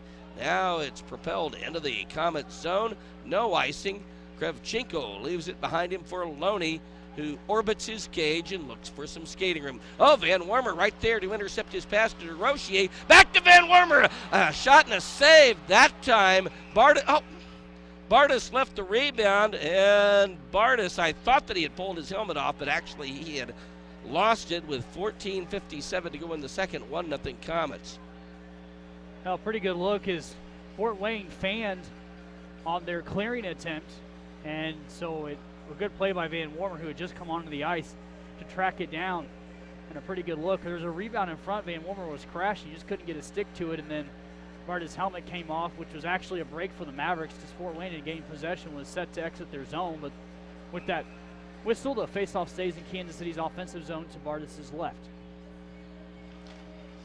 On the faceoff, Cortese bangs it around the wall in his own zone, and Tyanulin flings it to center ice. Now in his own end for the Mavericks, Anilowski Cross-ice pass for Detzel.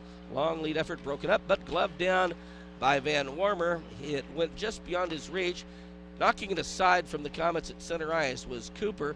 Now the Mavericks regain that disc. Long pass. That is off a high stick and into the left wing corner as a sharp angle shot by Cooper. Bartus makes the save and puts it in his pocket with 14:28 to go in the second. The Komets lead 1-0. Yeah, sharp angle shot from Cooper. He had Rochier off to his right, but he was marked up by Fort Wayne, so I think Cooper was just figuring he can get a shot in on net, maybe a rebound with Rochier crashing, or in the case in point, get that shot and get the goaltender Bartus to hang on to it for a face-off. So I'm not sure if Cooper found he was necessarily going to score, but he got the face-off. Komets win the draw. Leonard with Freschke all over him goes in back of the net. He's blasted around. Now Trevor Cheek into the KC zone. He rolls it into the right wing corner. The first there, C.J. Ike, as he twists and turns, pops it high in the air as it goes into the penalty box. And play is stopped, and the officials immediately say it did hit something before it went out of play. And so there is no delay of game. 14:11 to go in the second period. Mavericks down 1-0. Kansas City's doing a really good job on the defensive side, getting back. Fort Wayne has tried to cherry pick now 3, maybe 4 times tonight, and the defensemen doing a really good job of recognizing that and getting back, covering them up so those long outlet passes aren't going for breakaways, but they'll have to continue that and be mindful of that the rest of the game. Played beside the left wing faceoff circle. Hodgman drops it behind him for Larraza, who slides it in behind the goal. There is Cheek beside the left wing faceoff circle in the high slot. Now he hands off to Hodgman. A shot steered aside, the rebound blasted wide of the cage. The Komets try and play it around the boards. They do as a one-timer. Unable to pull the trigger on that was Larraza, and the Mavericks lumberjack the biscuit to neutral ice. Now the Komets in their own zone. Bobby Shea, as the Mavericks get in a bit of a change. Shea just now approaches his own blue line, fires it off the stick of Thompson, and the puck goes up over the glass and out of play. We're going to take a break. 13:29 to go in the second. The Mavericks trail the Komets 1-0. Back in a moment. This is Mavericks Hockey. Kansas City soils plus your investment equals cracks that just won't go away. Call the experts of the name everyone knows. Click to connect today at peermagic.com. Shut your crack. Ignore the little cracks and they're only going to get nastier. Shut your crack. Call Peer Magic. The experts in foundation repair and waterproofing can fix it. PIERmagic.com. When you're Kansas City born and raised, you know just how much meat matters. That's why Price Chopper employs real butchers. They're hard at work every day in every store, so you never have to settle for something prepackaged out of state. They're so sure you'll love their KC Pride beef, they even back it with a 200% guarantee. Stop by Price Chopper tonight, where they cut meat, never corners. Price Chopper, Kansas City born and raised. My name's Sarah West, and you're listening to Mavericks Hockey. 1-0 Fort Wayne, 13:29 to go in the second period. Along with Ryan Gibson, I'm Bob Rennison. To our right in the booth is Ricky Chitwood, as he is running the camera, giving some video that the coaches will use to evaluate players. Pretty good second period thus far for Kansas City. Haven't been able to stretch the twine, but 3 shots on goal in this period, and have done a nice job kind of locking down on Fort Wayne, who just has 4. So pretty good job by the defense now offensively. They want to get rolling a little bit. Got to cycle the puck. You've got to get Fort Wayne's defenders moving around in their defensive zone. Komets slap it around the wall in the Maverick zone. There, Alex Brooks waits before he sends it to center ice. Racing to track it down and one-handing it into the Maverick zone was Baptista. Mavericks unable to clear. Robertson twists, turns, hands off to Albert as he drives it off the stick of Brooks and into the left wing corner in the Komets zone. Now the Komets launch it back to center ice. Long pass off the wall as having it bounce away from him. Lowney, oh my gosh, now they call an offside. That one really hurt the Mavericks, that offside against the Komets, because KC was about to have odd numbers going the opposite direction. Yeah, Paulie had picked that puck up, and Robertson and he were off to the races. didn't even think that Fort Wayne had touched that puck. It was close, and linesman around the ice, so obviously a better view than we have, but very close, and as you mentioned, breaks up a potential rush for Kansas City the other way. Don't they have rules in soccer where if one team does an offside or something and the other team would benefit if the whistle is not blown, they don't blow it? Yeah, there's a rule to that effect. I'm not exactly sure what all goes into it, but yeah, that is something like that. Tyanulin charges to the Maverick zone, pulls up as he crosses the blue line, tries to set it up, kicked away by Mark Cooper, who hands to DeRochier, rink wide, and Van Wormer, who has had a fine game, into the zone, sets it up and a score!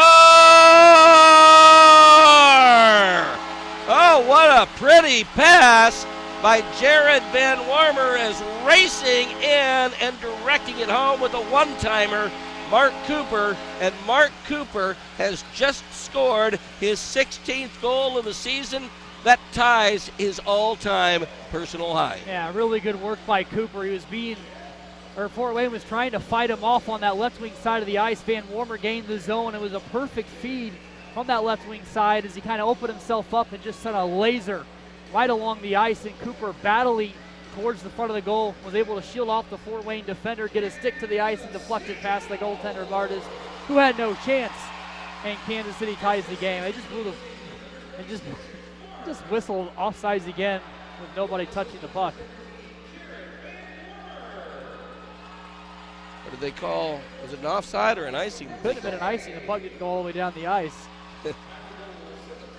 That's crazy. Not only did they whistle the offsides with no one touching it from Kansas City, they brought it all the way down in the defensive zone for the Mavericks. It's wild. Who else got the assist other than Van Wormer on that? Was it Smith? Cord DeRochier on the board. Oh, DeRochier, okay. Mavericks in their own zone. Anilowski backhands on the right wing. Puck drifts over the blue line. There to take it, Larraza, and he retreats to his own zone. Ryan, you and I were talking during the break that the Mavericks have played the Komets 3 times this year. The Komets a very good team, but KC is 2-1 against them. Yeah, Kansas City's played well against Fort Wayne this year, and as we talked about, the Mavericks, they will step up. They always seem to step up against those top teams in the league, and it's a big goal for Kansas City to get this game tied. Danny Smith charges into the Komets zone, tries to pass it in front, and there to get his skate on it and knock it away for the Komets, Bobby Shea. Now Fort Wayne, a long pass to Hodgman. Offside as Trevor Cheek was in there ahead of the play. We have a stop with the 11:31 to go in the second. It's now a 1-1 game. Well, now the game is tied. Kansas City was better in the end of the first period. They've been pretty good here in the second. The game now tied. And so as when you're on the bench, you finally get that goal, and it kind of starts to click a little bit on the mental side. That yes, what we've been doing is going to work. It will work. We can score this way.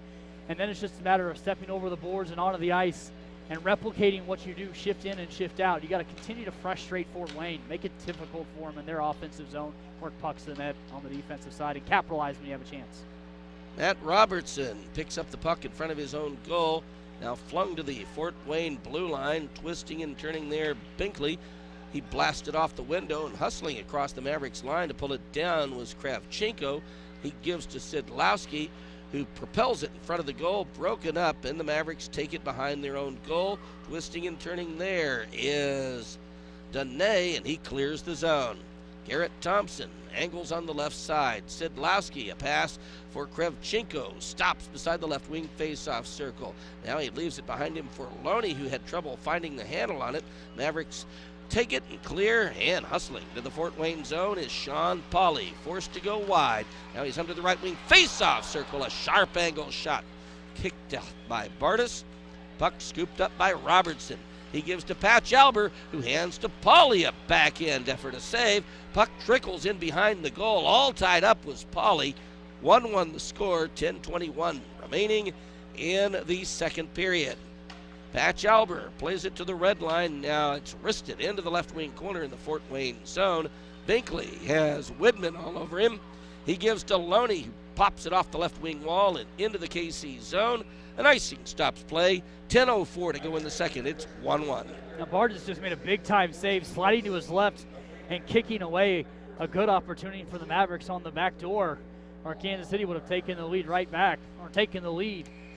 after getting the game tied right away, just coming back with that goal. But a good job by Bartus, who slid from the top portion of the crease back to the back post, had his left pad leg along the ice, was able to kick the puck away. But Kansas City starting to feel it here just a little bit, really starting to cycle well and get pucks to the goal.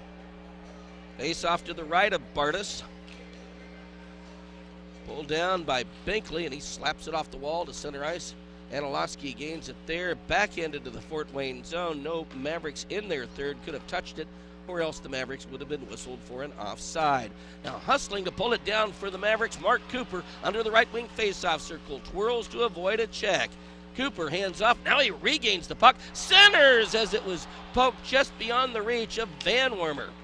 Working with it for the Mavericks, Anilowski hands it to Detzel. He gives to DeRochier, who hammers the brakes. Top of the right wing faceoff circle. Spins it off to Van Wormer. Someone got a piece of his shot, and it never reached the goal. Mason Baptista drives it off the wall and to the Mavericks' blue line. 1-1, 9:17 to go in the middle period. Now the Komets misfire with a pass to Desjardins. It deflected to Lowney, and he dumps it into the Mavericks zone. Now it's blasted around the wall. Hustling to grab it, Desjardins for the Komets. He is in the right wing corner, looks for a teammate.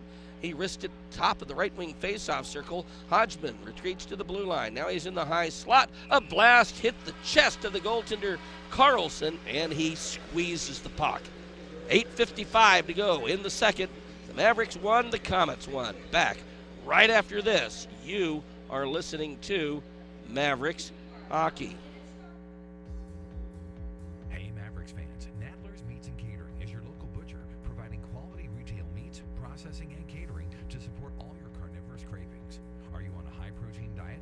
Try Nadler's Meats and 100% all-natural beef snack sticks. Have a beef, pork, or deer? Bring it in for custom processing. Are you planning a corporate event or a wedding? Give them a call to discuss catering options, as Nadler serves over 80,000 people each year throughout the Kansas City and surrounding areas. Looking for a gift for that special someone? Order a customized gift basket with Nadler's award-winning summer sausages. Support your local butcher and buy online at nadlersmeats.com or stop by the retail location in Wellington, Missouri, and coming soon to your local grocery store. Hi, I'm Rich Cunningham from Kansas City, Missouri, and you're listening to Mavericks Radio. Well, what do you think of the play here in the second period, Ryan? The Komets have outshot the Mavericks 6-5, but really it looks like the Mavericks have had the better opportunities. Yeah, I think they have. Obviously have the goal here in this period to get the game tied, and they've just been much better. Their passing has been better. They've been crisper through the neutral zone, better offensively in their O zone, and obviously then capitalize on that opportunity. Great pass from Jared Van Wormer as he got the feed from Corey DeRochier, and then Cooper, who did a tremendous job to fight off a back check, got his stick to the ice and was able to deflect the puck home. That's what you got to do. When you're playing a great team like Fort Wayne, you have to capitalize on opportunities like that 2-on-1, and that's what the Mavericks were able to do. Cortez, cross ice to the left point, broken up by Quaz, who now spins outside of his own zone. He is into the Fort Wayne third, puck removed from him, but stepping in front of Hodgman to grab it for the Mavericks at neutral ice was Elbricht. Sliced off the wall, Culkin blasted in behind his own net to Cortez. Back to Culkin, long lead effort, Hodgman gains center ice, now he enters the Mavericks third. He tried to center, someone got a piece of that, and the puck deflects to Jordan Quaz. Rink wide, his pass goes to C.J. Ike, who skitters it into the left wing corner. Bobby Shea outmaneuvers a check, as now the puck lifted high in the air to center ice.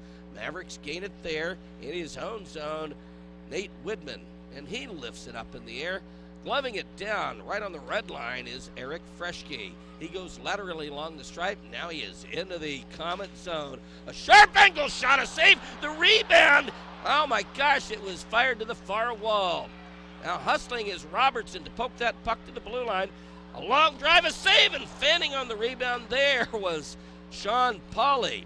Back come the Komets. Larraza has Kravchenko with him into the Maverick zone. Larraza forced to go wide to the blue line. Backhands into the left wing corner, picked off by Freschke.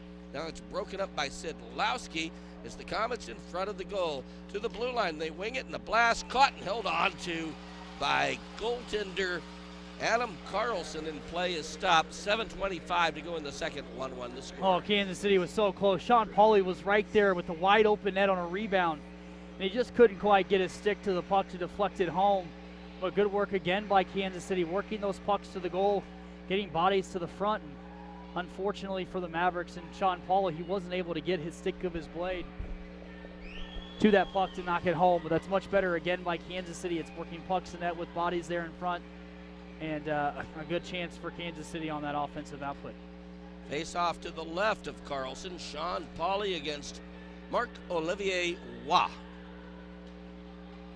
Puck fired off the elbow. Freshke, he's unable to remove it from his zone. Now it's blasted up over the glass and out of play. Another face-off upcoming in the Mavericks end. 7:16 to go in the second, 1-1. Some of the fans have really taken a liking to C.J. Ike. And I know you're too young to remember this, but when Dwight Eisenhower was president of the United States, he was known as Ike. And in his campaign, people had I Like Ike buttons. He spelled it I-K-E. Well, there's now a movement. Frank Spivak and Jeff Rogers and others have put together these I Like Ike, E-I-C-K. That's how CJ spells his last name. So you'll be seeing those all around the Silverstein Ice Centers Arena for the rest of this season and hopefully beyond that. Yeah, CJ Ike is a gritty player. I mean, he just goes. Energizer buddy, always working hard, always in the right spot. Just a great pickup for Kansas City. Bobby Shea gives on the left side. Waugh tries to return it for Shea. It went off the skate of Cooper. Held on. Slapped wide of the net by Binkley. And Mark Cooper looks for some skating room. Up the left wing. Plays it off the wall for DeRochier. Swatted away from him. And to his own third, Anilowski got there just ahead of Desjardins. Fires it up the right wing wall. Mark Cooper, a behind the back pass. Pulled down by Brooks into the Fort Wayne zone. A rocket. Sliding across on his knees and catching it and putting it in his pocket. Bartus to stop play. 1-1, 6:23 to go in the second. Not a lot of reinforcements there for Kansas City, so just a good hard shot, forcing the face-off. It's a great play by Brooks. He gets a good hard shot in on net. And then with nothing else, you get the offensive zone face-off for Jordan Quaz to take. Face-off to the right of Bartus. Jordan Quaz against Hodgman. Hustling and grabbing the puck. Top of the left wing face-off circle is Quaz. Spins it a couple of times. Now punched through the slot. Knocked away from Troy Dene, a defenseman who had come up there looking for a lamplighter. Puck into the trapezoid. Alex Brooks battles for it, and he gives to C.J. Ike, who is pinched to the wall. Now Larraza is being harassed. The Komets played outside of their end, and now Trevor Cheek into the Maverick zone, stops, centers, and a score. Oh, a perfect pass, and I don't think the Mavericks are going to take too kindly to the motion that Justin Hodgman did after he scored that goal. Yeah, a little baseball bat swing. How far did it go? But again, you got to get back. You have to be able to back check. No one picks up Hodgman on the back door. There was two Mavericks trailing it, but nobody put their head down and went to the back of the net. And Fort Wayne, they're obviously a skillful team, and it was a perfect tic-tac-toe pass from the left wing side of the ice over to Hodgman, who redirects it home. No chance in the world for Adam Carlson to be able to slide across and make that save, but you have two Maverick players who just can't get back. Hodgman gets the goal because of the back check or lack thereof from Kansas City. So the Mavericks down by a goal right now. Like you said, there's not much Carlson, if anything, Carlson could have done. I mean, if he starts to cheat for the pass, and he's got the short side opened up for a shot, so he has to stand tall, and then as that pass comes along, you just got to hope that somebody gets back. Somebody can back check to the back door, which Kansas City did not do, and they give up a goal. Komets misfire with a pass. Nate Woodman, oh my gosh, he lifted it out of play. Did it touch anything on the way out, Ryan? No, I believe he's going to go to the box. Looked like the linesman right away was whistling for the penalty, and it is a delay of game. We'll be back right after this. The Komets about to go on their first power play. 2-1 Fort Wayne, 5:32 to go in the second. This is Mavericks hockey. If you have short-term or long-term pain, quit living with it and let Gray Chiropractic help relieve or eliminate that pain. Dr. Gray and his staff are trained in the latest pain-free treatment methods. Whether you need chiropractic care, acupuncture, massage therapy, nutritional counseling, or other pain-relieving therapies, take control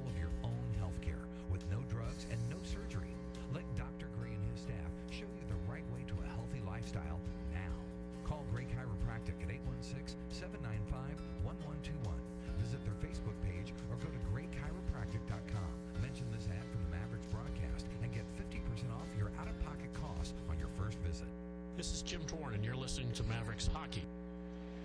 Fort Wayne Komets about to put into motion their power play unit for the first time in this game. Fort Wayne with the 18th best power play in the circuit. They have 30 goals on 182 tries. That's 16.5%.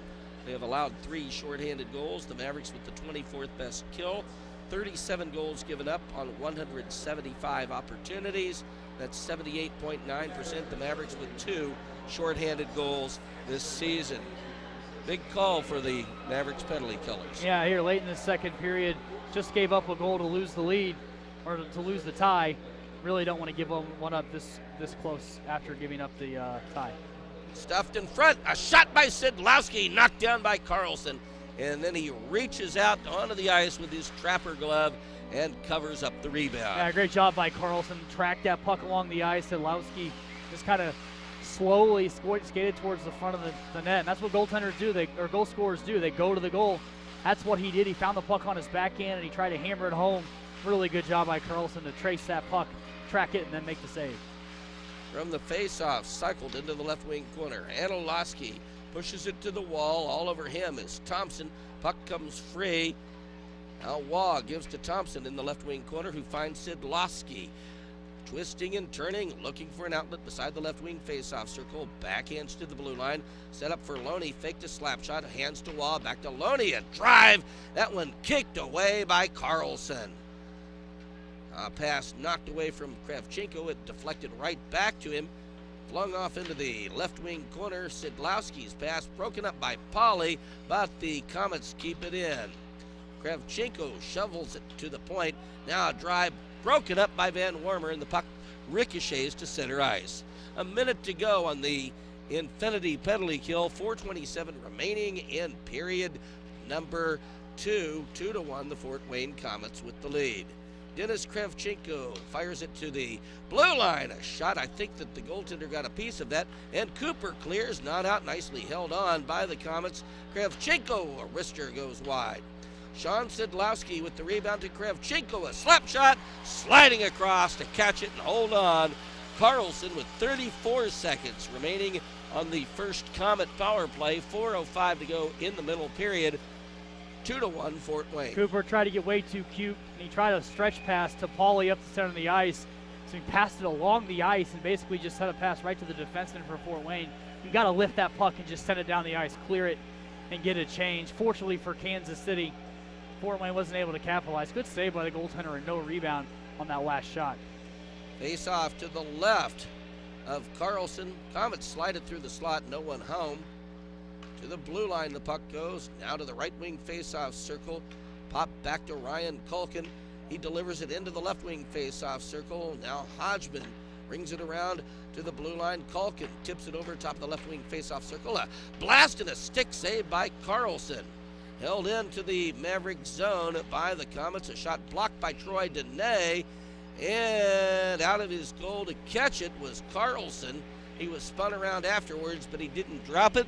7 seconds to go on the penalty to Nate Widman. 3:38 remaining in period number 2. It is 2-1 Fort Wayne. Carlson quickly out of his cage as he saw that puck pop up in the air off to his right. There was really nobody around it, so he made a great decision to fly out of his crease, go over and nab that puck out of midair, get the face-off with 7 seconds to go before the kill is complete. Face-off to his right, and the Komets misfire with a pass and rolls to the red line. As the power play has come to an end, Widman out of the box. Komets 0 for 1 in man advantage situations. They did get 3 shots on goal in that sequence. 3:21 to go in the second period. It's 2-1 Fort Wayne. C.J. Ike tries to find a teammate with the pass. Intercepted. Thompson behind the Mavericks goal. KC may have just gotten by with a penalty as the puck worked hard for beside the face-off circle. Hitting getting a little intense here in the second period. Bobby Shea blasted off the leg of Troy Dene, who slides across and knocks down his pass. And now the Mavericks, a long lead effort to Sean Pauly. Puck rolled beyond his reach, and that allowed Shea to skate in front of him and take it away. Into the Maverick zone, Zach Larraza, a long low shot, stopped by the stick of Carlson, and he covers up. 2:45 in the middle period to go, 2-1 Komets. I'm trying to process what I just saw. I honestly think Tyler Elbrecht knew that if he fought Bautista, it would be so pointless that he just let it go. Mason Bautista, 58 penalty minutes on the year. It doesn't seem like a big-time fighter, at least this year. He was clearly trying to kind of get at Elbrecht and get him to fight. Tyler said no. Sometimes you just have to say no, Ryan. Exactly what he did. I can only assume that Tyler would know that that wouldn't be much of a challenge for him, and he wisely is going to stay on the ice and help his team. Jordan Quaz relays it to Widman across the blue line. Nate now into the Komets zone. A shot kicked away. Unfortunately for the Mavericks, no one in a black sweater there for the rebound. Poked into the trapezoid. Binkley swings it around the wall to Sean Sidlowski. Puts on the Jets, gains center ice, forwards into the Mavericks in is Cheek off the wall. The puck goes, now it's beside the face-off circle. And pulling it down for KC was Quaz, and the Mavericks remove it from their third of the rink. 1:46 remaining in the second. Long shot, Carlson the save, and swooping in to claim the rebound, Anilowski. The Komets intercept, though, as they backhand in front of the goal. No one in a Komet uniform there. Jordan Quaz under his face-off circle, hands off. Now the puck lands forward, held on. Hodgman sets it up, and Tyanulin, a point-blank shot, turned aside by Carlson. Wow, Carlson has seen some good shots, and he has been equal to the task. Over the blue line, up the right side, Justin Hodgman. Hodgman centers, no one could get the shot away. Culkin run into the wall by Brooks. As those two scrum for it, puck comes free. A blast by Desjardins off the window. It caroms around the wall. Anthony Cortez wristed into the right wing corner for Tyanulin. Now he spins, delivers it behind the goal. Bounced off the wall, back to Anthony Cortez. A slap shot goes wide. 48 seconds to go in the second. Mavericks trail 2-1. Reaching in and grabbing it and chipping it into the Fort Wayne zone was Brooks. Puck scooped up by the Komets, and starting back Hodgman. 36 seconds to go in the second. 2-1 Fort Wayne. Justin Hodgman beside the left wing faceoff circle. The Komets now spin it around to Larraza in the right wing corner. His pass to the blue line, pulled down by Culkin, who goes top of the right wing faceoff circle, tries to center, broken up, and the Mavericks now swinging across their blue line. 14 seconds to go in the period. A pass broken up. Brooks just got by with an offside. He's into the Komets zone. His pass knocked aside, and now the Komets with 4 seconds to go in the period into the Maverick zone as the shot goes up well over the glass and out of play. There will be a face-off in the Mavericks in with 1.1 to go in the second. 2-1 Komets. Was I seeing that correctly? Did the Mavericks big time get away with an offside? Yeah, the puck got deflected back into the zone by Fort Wayne, so it got waved off. So they carried the puck in on their own accord.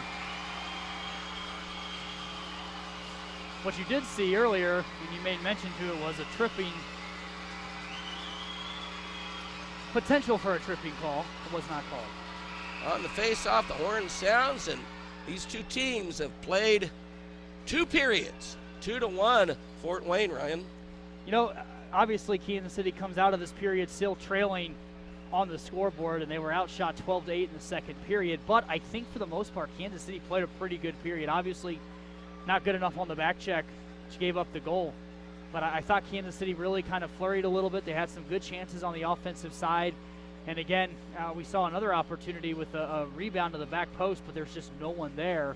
And it kind of overloaded the left wing side of the ice. The rebound went to the right wing side. But an okay period for Kansas City. And so for the Mavericks, you're just going to have to come out early and often, come out hard in that third period and see what you can do to get the game tied and then use that momentum, swing it forward the rest of the game.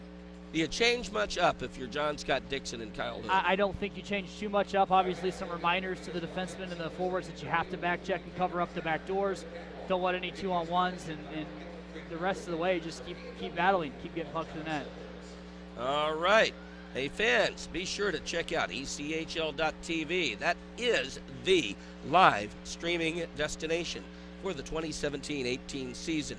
Catch all the latest live action from across the Premier AA Hockey League, including multi-game high-definition view and playback functionality on both your PC and mobile devices. as well as on Apple TV, Chromecast, and Amazon Fire TV. Visit ECHL.tv today to get into the game and never miss the action. Call now. In this intermission, you'll hear from some of our great partners, and that will be followed by a conversation that I had with Shane Albarani. He is the voice of the Fort Wayne Komets. He steps into a job, and actually he has been an understudy for this for about 17 years. He steps into a job that only 2 people have had ever before. One for just a season, and then Bob Chase, who became the voice of the Komets in year number 2. And Bob Chase ended up being behind the microphone for many, many, many years, over 50 years of Komets hockey. I believe over 60. He passed away at the beginning of the 2016-17 season. But Shane had filled in for him numerous times as Bob got on in years, and he passed away at the age of 90. Sometimes Shane, oftentimes towards the end, Shane would take a lot of road trips when Bob stayed at home, and Bob was attending to his wife who was ailing at the time. So you'll hear from Shane Albarani. After I talk with Shane, then I'll give you a recap of the first 2 periods, sponsored by CCR Roofing. Then Ryan will tell you what else is going on throughout the league, and we'll set the stage for period number 3. Good one we have going on here. I guess you could call it a barn burner. Mavericks trail 2-1 against the Fort Wayne Komets. You're listening to Mavericks Hockey. Mavericks coaches John Scott Dixon, Kyle Hood, and Matt Stevenson work hard every day to create a team that has the mojo needed to bring the Kelly Cup to Kansas City. And Mojo Construction, LLC, proud partner of the Mavericks, works hard to build a home that will make you feel like a champion. See their work on Facebook or call them 816-215-5628. Be a champion with Mojo Construction, LLC. Call them 816-215-5628. Mojo Construction, a proud partner of the Kansas City Mavericks. Hey Mavericks fans, Nadler's Meats and Catering is your local butcher, providing quality retail meats, processing, and catering to support all your carnivorous cravings. Are you on a high-protein diet? Try Nadler's Meats and 100% all-natural beef stack sticks. Have a beef, pork, or deer? Bring it in for custom processing. Are you planning a corporate event or a wedding? Give them a call to discuss catering options, as Nadler serves over 80,000 people each year throughout the Kansas City and surrounding areas. Looking for a gift for that special someone? Order a customized gift basket with Nadler's award-winning summer sausages.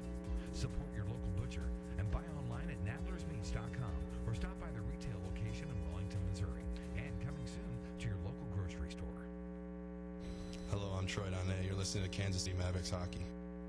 I always enjoy going to Fort Wayne with the Mavericks, and one of the reasons I enjoy going there, a lot of wonderful people to visit with, and I am talking with one right now, and this gentleman, he had some huge shoes to fill last year. When legendary broadcaster Bob Chase passed away, well, Shane Albarani is the man who took over. Shane, thanks for taking time for the visit, and wow, I cannot imagine what it was like, although you had been his understudy for many, many years, filling in or taking over when he passed away. Yeah. Well, first of all, thanks for the kind words, Bob. And yes, it was very big shoes, but like you said, it's something I had been preparing for close to 20 years, believe it or not. I actually started with the team 21 years ago, and the wheels were set in motion, kind of very early on. I had done a lot of play-by-play, and that was what I wanted to do.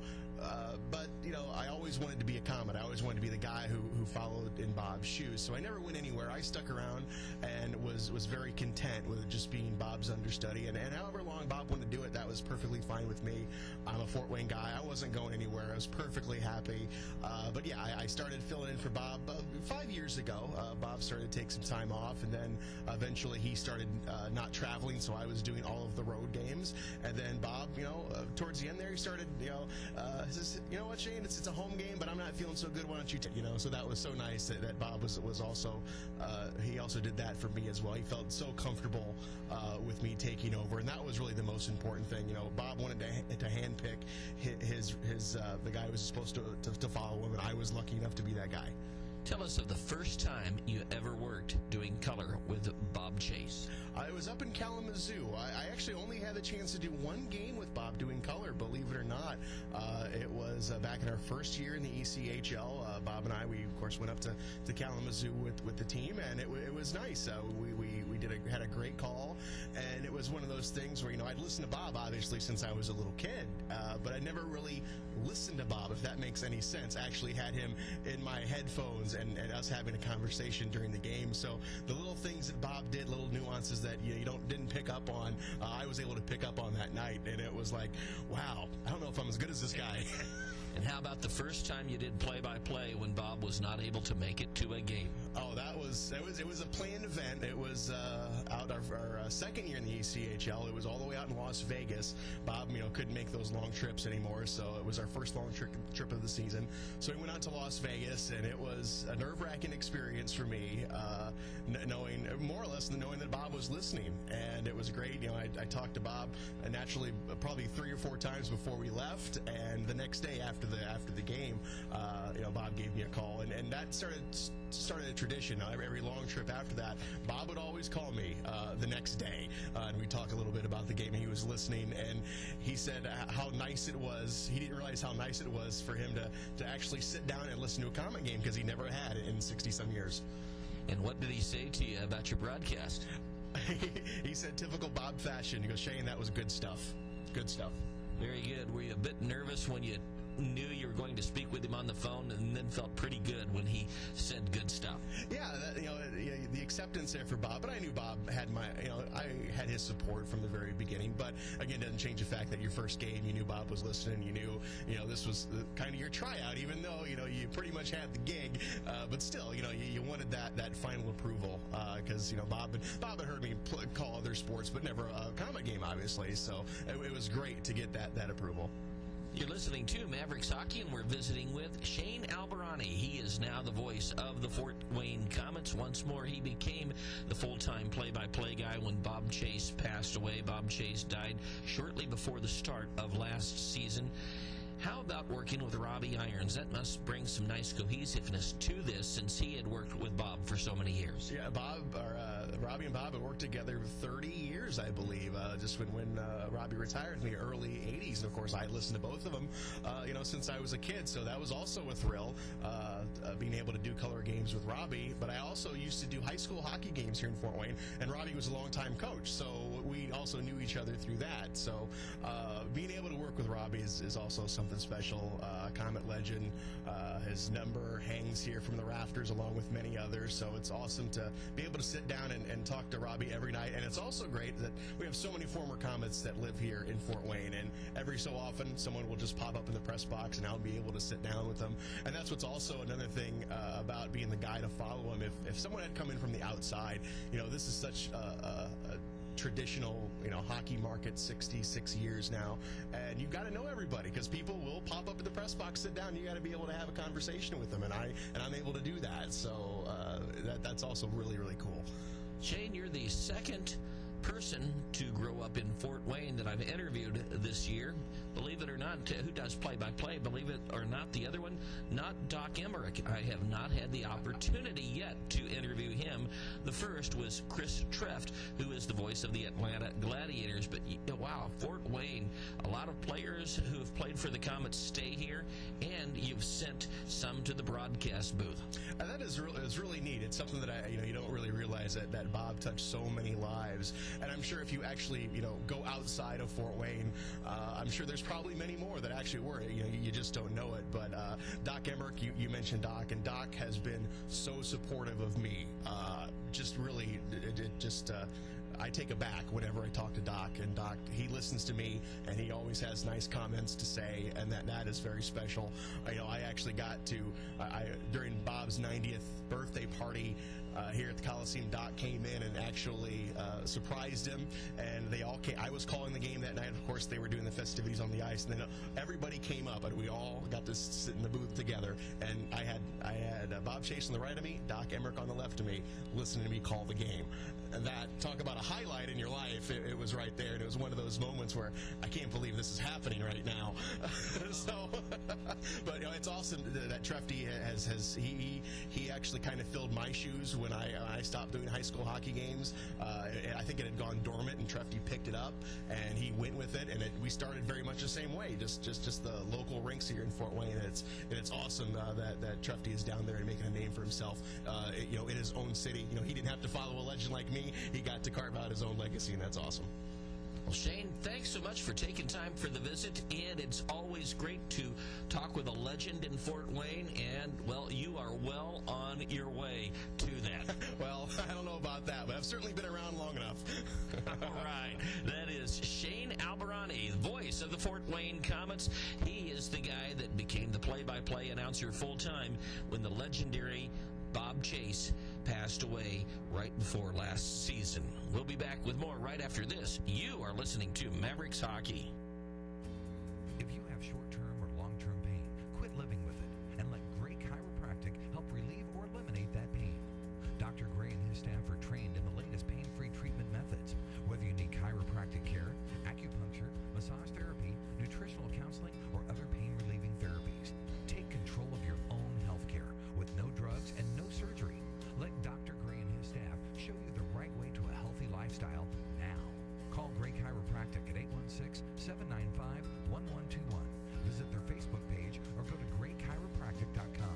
Mention this ad from the Mavericks broadcast and get 50% off your out-of-pocket costs on your first visit. Drive your business forward with Truss. By partnering with Truss, formerly Kretcher Heartland Power Group, you're doing more than just buying insurance. You're giving your business the opportunity to succeed in a world of change. Truss will work side by side with your team year-round to anticipate your potential liabilities and find effective solutions, all while tackling the everyday challenges you face. For over 42 years, they've been Kansas City's hometown experts in risk management, employee benefits, retirement services, and HR solutions. When you're ready to talk, they're ready to listen. Visit them at trustadvantage.com. Hello, I'm Matt Robertson, and you're listening to Kansas City Mavericks Hockey. 2-1 Fort Wayne after 40 minutes. Along with Ryan Gibson, I'm Bob Rennison. We are in the gondola at the Silverstein Ice Center's arena, and let's take a look at how this one has gone. This recap sponsored by Darren Clay and the people at CCR Roofing. Komets, 16 minutes into the first period, went up 1-0 on a goal by Marc-Olivier Waugh, an even-strength lamplighter. Ryan Lowney and Artur Tyanulin assisted, and it was 1-0 in the first period. Ended with the Komets up 1-0. 7 minutes and 31 seconds into the second, when the two teams were playing at even strength, Jared Van Wormer just fired a strike in front of the net to Mark Cooper, and Mark lit it up for his 16th goal and 33rd point of the season. Van Wormer picked up assist number 12. That gives him 24 points. And also getting an apple was Corey DeRochier, number 11 and point number 16. And the game was 1-1. The Komets reclaimed their lead at 2-1, 14:07 into the second. Connecting for his 6th goal of the season and his 14th point was Justin Hodgman, 1 assist to Trevor Cheek. And for Trevor Cheek, that is his 9th assist and 18th point. Also getting a helper was Zach Larraza, number 15 and point number 18. And that's where we stand now on the scoreboard. The Fort Wayne Komets with a 2-1 lead over the Mavericks. Both teams 0 for 1 on the power play. Fort Wayne has outshot the Mavericks 21-16. The Komets 7 in the first, 14 in the second. The Mavericks 7 in the first, 9 in period number 2. This season, well, the Komets are very good when they lead after 2 periods. 27 times they've been leading after 2, 27 victories. The Mavericks, when trailing after 2, 4-19-0-1. But, Ryan, as we mentioned, streaks oftentimes, not oftentimes, but they do come to an end. And at 27-0-0 for the Komets, when they lead after 2, well, no better time than now for the Mavericks as far as they are concerned to see it be halted. Yeah, it'd be a great time for Kansas City to break that streak, and it's going to take a lot of what they did in the back end of the first and into the second, hitting pucks to the nets. As we'll take a look around the ECHL tonight, as mentioned after period number 1, there are 13 games in the circuit this evening. The Manchester Monarchs fell on home ice to the Adirondack Thunder, 6-1 Thunder with the win. The Norfolk Admirals a win 3-2 over the Atlanta Gladiators in Norfolk, Virginia. The Worcester Railers a 5-0 home ice win over the Wheeling Nailers. The Brampton Bees 2-1 home ice win over the Kalamazoo Wings. So the Wings will stay put at 59 points in the standings. A big opportunity for the Mavericks to gain some ground and just be 1 point back from Kalamazoo in that last playoff spot. The Toledo Walleye 4-2 home ice win over the South Carolina Stingrays. Late third period, 4:15 and counting, the Jacksonville Icemen all over the Reading Royals 6-1. In overtime, the Florida Everblades win 3-2. It just took 38 seconds for McCarron to score and win that one for the Everblades. 3-2 over the Greenville Swamp Rabbits. Another game of note late in the third period. 3.5 to play and counting. Winston Daychief has a hat trick for the Cyclones. They lead the Indy Fuel 3-2. So another big opportunity for the Mavericks if that score remains at 3-2. Through 2 periods of play in Allen, 3-2 Americans lead over the Rapid City Rush, 2-1 Fort Wayne here. 19:32 to play, third period in Wichita. Thunder trail on home ice, 5-2 to the Idaho Steelheads. Set for third period action in Quad City, the Mallards lead the Utah Grizzlies 5-3. They're about ready to go second period in Colorado, the Eagles with a 2-0 lead over the Tulsa Oilers. So the Brampton Bees win 2-1 on home ice with the Kalamazoo Wings, which will hold Kalamazoo at 59 points in the standings, 4th place in the division. You have the third place team, Cincinnati, taking on that 5th place team, Indy, right now. In Cincinnati, the Cyclones again 3-2 lead. So if Cincinnati hangs on, the Indy Fuel will stay put at 57 points, just 1 point ahead of Kansas City. If the Mavericks can find a way to grind out a couple of goals here in this period, hold Fort Wayne off the scoreboard and win this game in regulation, well, win the game in general, and get 2 points, and the score holds in Cincinnati, then the Kansas City Mavericks will go from the 6th spot in the West Central Division up into the up to the 5th spot and 1 point back from the playoffs behind Kalamazoo. So things are going the Mavericks' way as far as the other teams in the division right now, but it all doesn't matter if Kansas City can't find a way to get something going offensively in this third period. Well, we have talked about this before, and I've thought about it during the week, that the Mavericks, they seem to rise to the occasion, and certainly this is the occasion, as the Mavericks now down by a 2-1 count. But as you mentioned, all those games where they faced very tough teams, they are 2-1 against the Komets this year, as they have played them 3 times in Fort Wayne. You talked about the Florida game where, well, they gave up 3 fluky goals, but really I'm sure everyone on this team feels that the Mavericks should have defeated the Fort Wayne Komets. They defeated Colorado, and the list just goes on and on. Yeah, a couple games against Idaho as well earlier in the season. So, yeah, the list does go on, and they would love to build up that list here tonight with a great opportunity for the Mavericks. Again, much better at the back end of that first period and in a pretty good second period. They obviously capitalized on their opportunity on the odd man rush, and then they didn't capitalize a couple of times. The one that comes to mind was they kind of overloaded the left wing side of the ice. It was a low shot. The save was made with the left pad by the goaltender Bartus, and he left a wide open rebound along the ice on the back door, but there was nobody on the right wing side of the ice who was able to hammer that home. The goals they've given up is just, you got to cover up the back door. Hodgman's goal just didn't get back on a back check and clear him out of the way. So you're going to have to be perfect on defense. Nothing Carlson's been able to do on any of the goals. It's just been guys left alone, but he'll have to be perfect to make all the saves that he can make. The defense and the forwards will have to back check and help him out. And then offensively, cycle the puck, get the Fort Wayne defenders moving around a little bit. As the defenders move, that'll open up ice and open up space in the offensive zone, and then you got to have the head on your shoulders to get to that open space and get a good look in on goal. I'm just thrilled for Adam Carlson. Sure, the Mavericks down 2-1, but he has just played so well tonight. Very nice young man, the type of guy that you want to see succeed. And Well, I would say he has succeeded in this game, even though it's 2-1 Komets. Oh, he certainly has. He's played very, very well. He's made all the saves that he should have made, and even a couple saves probably that you wouldn't that were really good saves as well. Some high leverage saves. So he has done his job in net through the first 40 minutes, and now it's up to the Mavericks and the offense to kind of help him out here, get this game tied. I think for Kansas City, if you can get one early on, get the game tied, get things back to neutral, you'll get the building rocking a little bit, you'll get that confidence going, and then from there you just kind of keep working forward with that momentum. But it's I think an early lead here. The next goal in this game is huge. If the next goal comes to Fort Wayne, then they're going to be well on their way. If the next goal goes to Kansas City, then anything can happen. And so a big key for the Mavericks will be getting that next goal. Like I said, on the power plays, Kansas City had one power play opportunity in this game. They weren't able to capitalize on it. And so now, if they do go to the power play, tie for the 8th best power play against the 9th best penalty kill, it's a great matchup, and you got to find a way to win that battle. Mavericks here in the third period in front of Carlson, left to right, in black sweaters, helmets, socks, and pants with orange numerals, white and blue trim. The Fort Wayne Komets in white jerseys and socks.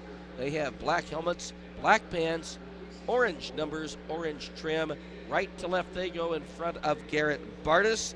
The referee, Jeff Barker, Jake Jackson, and Michael Hool are the linesmen, as we're just about ready for the Central Bank opening face-off of the third period. I think we'll see a third period like we did a couple of nights ago when Rapid City was in town, just 6 face-offs the entire frame. Yeah, we'll see. That'd be a pretty end-to-end game, but I think an open style play actually would favor Fort Wayne, so Kansas City might want to buck it up a little bit.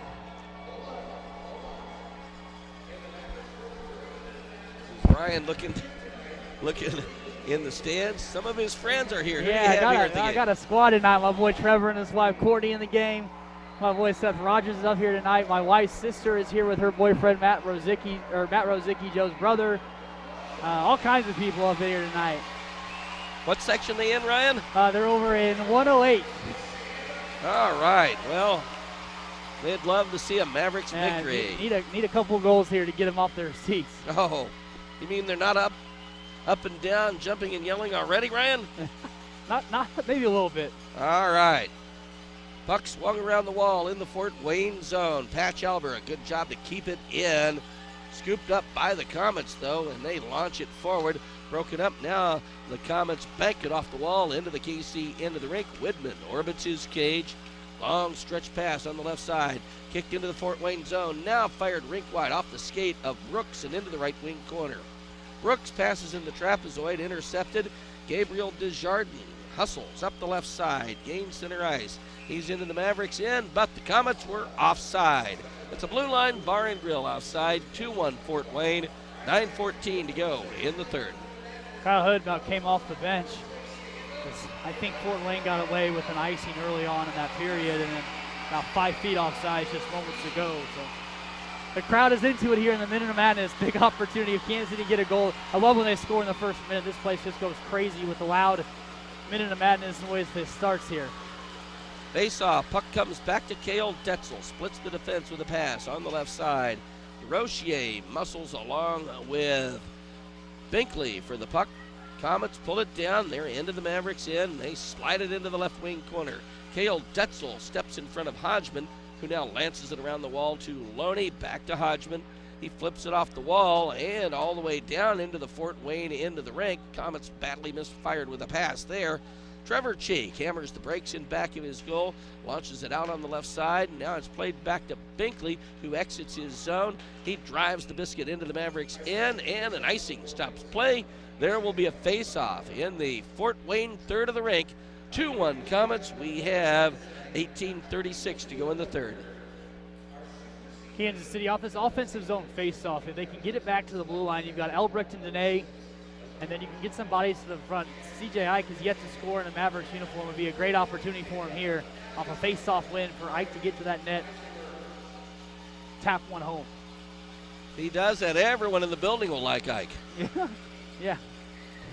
Got a message during the last intermission. Jennifer Van Velzen said she likes Ike too. On the face-off, Komets circle their goal, and bursting up the left side, Lowney, his pass deflects in behind the Mavericks cage, tied up in the corner. Now it's punched along the wall as there's some pushing and shoving behind the play. Troy Dene and Zach Larraza. Mavericks in their own end, fed out to Troy Dene, and he scoots it up the right wing boards. Out of his goal to clear it was Bartus, held on by Jordan Quaz, and he flickers it in behind the net. Continued around the wall by Cortez, held on at the left point.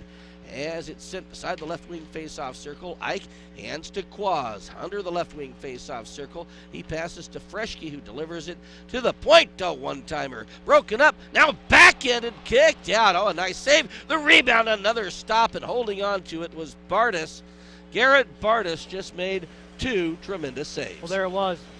The opportunity. Bartus left a rebound there. Ike was tied up in front of the net with Ryan Colkin, and he wasn't able to slam that puck home, but the net was wide open. The puck was just laying there off a rebound, and Ike was in the right spot, but he was tied up with Colkin, couldn't get a stick to the puck to hammer it home. So another opportunity that was missed by Kansas City, but you just keep throwing pucks in net. Eventually somebody there will be able to hammer it home. Face off to the left of goal. Played back to the left point. Nate Widman drives it off of Tyanulin, who hammers it off the boards back to center ice. Mavericks poke it into the Komets zone, but they're unable to touch it. Now they vacate, so they are back on side.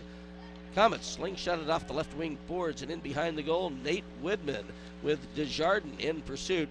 Gives to Patch Albert in the trapezoid. He wings it out on the right side. Picked off by Bobby Shea in his own zone. He threads the needle with a pass to Waugh. Long lead effort for Desjardins, and he taps it forward into the Maverick zone is Bobby Shea. Forgot the puck, but grabbed by Waugh, and a slap shot, a stick save by Carlson. Komets wrist it to the blue line, no one home. Well out of his cage to play it. Beside the face-off circle was Bartus. I think that he saw the Mavericks changing lines, Ryan, and thought, well, maybe he could give his team an offensive opportunity. Yeah, for sure. He thought he trying to switch the ice real quick and catch Kansas City, but it was a heads-up play by the Mavericks to get off the bench and cover up on the defensive side. Passed on the left side. Lowney fires it off the leg of Detzel. It caroms around the wall. Now given back to Detzel in the trapezoid. Looks for some skating room. Long pass. Grabbing it is DeRochier. A missile. It goes wide. Held on momentarily, but the Komets grab that disc and they race into the Maverick zone. A pass for Trevor Cheek. It was bouncing. He couldn't handle it. That was fortunate for the Mavericks. DeRochier tries to clear, unable to, but pass to Jared Van Wormer. He exits his third of the rink, gains center ice, and skitters it into the right wing corner. KC changes lines. Going in back of his goal is number 4 for the Komets. That was Binkley. Puck sprung around the wall beside the left wing faceoff circle. Centered, intercepted by Quaz right in front of his own net as he eludes some checks. His pass intercepted. Garrett Thompson into the Maverick zone, picking his pocket and racing up the right side. Jordan Quaz tries to leave it for Freshke. Puck goes over the blue line. Battling to try and take it away, Troy Dene, but the Komets lance it in behind the Kansas City goal. There, Elbrick, his pass intercepted. Ding dong! A shot off the post by Sidlowski. Starting back across the red line, Eric Freshke, and he helicopters it into the right wing corner. Elbrick now swings it around into the left wing corner. Jordan Quaz looks for a teammate to pass it to. Kicks that puck along the boards, gives to Freshke, back to Quaz, who returns it for Freshke. Stolen, Sidlowski up the right side for the Fort Wayne Komets. All over him, Matt Robertson. Sidlowski still hangs on to the puck. He bounces it off the wall at the left point. Leonard a shot, a save. Pauly with the rebound. He goes in back of his goal looking for some skating room. Swatted off his shillelagh, but scooped up by Sean Pauly. The Komets get it back. They deliver it to the point. Leonard a shot, broken up. And the Mavericks will try and work it outside of their own zone. Albert had run into Freshke, but now the Mavericks do fire it to the red line where they backhand off the left wing wall and into the Komet zone. Now the Komets a long pass, kicked aside by Brooks. Now Anilowski gloves it down in his own zone. He was being hounded, so he leaves it in his own end of the rink for Cale Detzel. Now it's lined into the left wing corner. Behind the goal, DeRochier, a centering effort, and Pauly couldn't get the shot away. Back comes Shea, and he forwards to Desjardins, who feathers it off the right wing wall and into the Mavericks zone. Ryan, this in one way now looking like that game the other night against Rapid City. Not many stops. As Van Wormer into the Komets zone. Van Wormer scores! I think it was Cooper that redirected it home. His second goal of the game, and this one is tied. It is 2-2.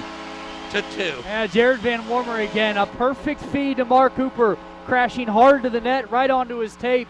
And Cooper with the redirection home. Not a lot that the goaltender could do. And Jared Van Wormer just sliding down the right side, spun with the puck to the left of the goal, or to the right of the goaltender, and got it to Cooper. Tremendous play by Jared Van Wormer, who's going to get the assist. Incredible by Van Wormer as he spun with the puck just to the left of the goal and fed it tape to Cooper, who hammers it home to get the game tied. An incredible individual effort by Jared Van Wormer. Those two, Van Wormer and Cooper, have teamed up. Here's a shot by Cooper, the rebound, a blast by Brooks, taken away by the Komets, and they lift it into the Maverick zone. It runs out of gas before it goes for icing, and behind his goal, no tripping call. Down went Cale Detzel as the puck now slides back to neutral ice. Komets into the Mavericks end. They back in behind the goal, stopped by the goaltender Carlson. Now lifted off the shoulder of Sidlowski, has momentum, carries him to center ice. He has to wait for his team to get onside. He collides with Cooper. Now the puck swatted away from Detzel, who goes back to his own zone. Both teams change up. 2-2, 13 minutes to go in the third period. A pass for Quaz. He dodges Tyanulin into the Maverick zone, into the Komet zone, leaves it for Freshke. Now behind the goal goes Jordan Cooper, taken to the wall, still lugs that puck, looking for someone to pass it to. Spins to avoid Cortez, stolen by the Komets. They're not able to clear their zone as it's held on, set up as the drive goes wide. Quaz in the left wing corner, passes to Eza, set up in front for Smith. That one may have hit the post. Held on by Troy Dene. Tyanulin blocks his shot. The rebound on the stick of Jordan Quaz, just outside of the trapezoid. Cortez all over him. Now the Komets take it and they slide it around the wall. It will run out of gas before it goes for icing. A long pass for Troy Dene, a slap shot caught and held on to by the netminder, and we'll have a face-off. 12:08 to go in the third. 2-2 the score. Back right after this. This is Mavericks hockey. Mavericks coaches John Scott Dixon, Kyle Hood, and Matt Stevenson work hard every day to create a team that has the mojo needed to bring the Kelly Cup to Kansas City. And Mojo Construction LLC, proud partner of the Mavericks, works hard to build a home that will make you feel like a champion. See their work on Facebook or call them 816-215-5628. Be a champion with Mojo Construction LLC. Call them 816-215-5628. Mojo Construction, a proud partner of the Kansas City Mavericks. This is Butsy from Lee Summit, Missouri, and you're listening to Mavericks Hockey. 2-2, 12:08 to go in the third. Ryan, if you had been lost on an island somewhere for several years and you were brought here and you were told that one of the teams had gone 13 games in a row with a point in the standings, the other one lost to a team in last place, guess which one? What would you say? I tell you what, if you look at the last about 5 minutes, I'd say Kansas City's been the one on the streak as well. They've been playing here, really flurrying a line. They obviously got the goal and then just rode that wave of momentum. Fort Wayne a little bit back on their heels right now. Kansas City needs to take advantage of it. From the face-off, Leonard circles his own goal, hands on the right side. Now a left wing pass. Long lead effort goes off the skate of Larraza behind the Mavericks goal. He one-hands it around the wall. Brooks starts back for the Mavericks. He blasts it off the skate of Pauly.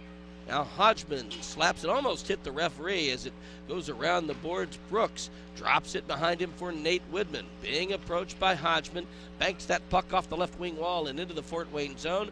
Bobby Shea there, his pass picked off by Brooks. Brooks centers and a tremendous kick save. Oh, getting the edge of his toenail on that was Bartus.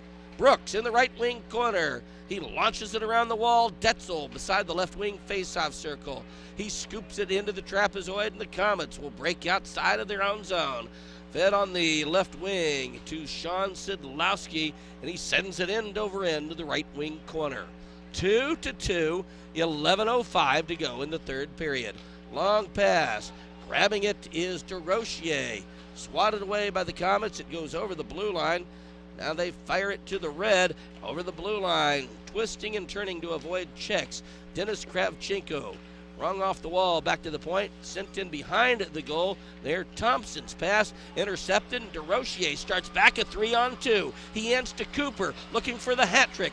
Cooper in front, hands off as a one-timer goes wide. As it's in the crease, no one there. Pulled down by Anilowski, a blast. Kicked out, the goaltender had gotten back into position.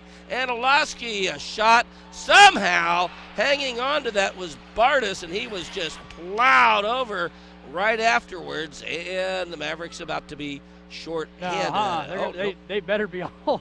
They better be on a power play. I thought it was going to be a goaltender interference, Ryan. Well, you might be right. There's no way. That cannot be on Kansas City. That's got to be a Fort Wayne penalty.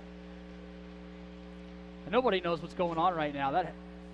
No one going to the box for either side, and the penalty box doors are shut. No harm, no foul. On the face-off, pass goes behind the back of Albert. Kansas City, big opportunity here for Ike. He races beside the right wing face-off circle, knocked off of his stick, but gathered in by Jordan Quaz. Now he dumps it into the right wing corner. Mavericks play it near the blue line, looking for an outlet. Jordan Quaz, he just skated between two Komets. Puck still muscled for. Mavericks keep it in, given to Ike. He leaves it behind him. Freschke sails it off the window. Puck kept into the Fort Wayne zone. Freschke muscles for it. Puck now sent to the Maverick stripe. There is Elbrick being monitored by Desjardins. Grabbing it is Ike up the left side, smashing him to the wall and gaining the puck. Leonard, who trickles it to the corner to the left of his goaltender, and Kalkin falls down. Hodgman grabs it. His pass goes off the leg of Robertson. Oh, he took a shot into the head, still maintains his skating, and Widman starts back for the Mavericks. He lifts it into the left wing corner. There's a race to the hash mark. First there is Brooks, who centers, and a tremendous save by Bartus. One of many that we have seen. Now some pushing and shoving. Larraza has Sean Pauly, and Robertson. Someone took a swing at Matt Robertson. Boy, Sean Pauly with a tremendous look in front on a one-timer. He was just too far deep to the net. He just couldn't get it up over the goaltender. Mavericks are buzzing, though, and you can tell it's really starting to frustrate Fort Wayne. We'll be back in just a moment. 2-2, 9:06 to go in the third. You're listening to Mavericks Hockey. Before the start of every game, there must be a plan. It can be the difference between winning or losing. VT Foundation gets it. Their well-executed game plan, combining right-brain research with targeted media strategies, to reach women facing unplanned pregnancies and help them find life-saving pregnancy help centers. That's a solid game plan with a winning strategy. That's VT. Life, the game we must win. Check them out at adsforlife.org. This message brought to you by the VT Foundation.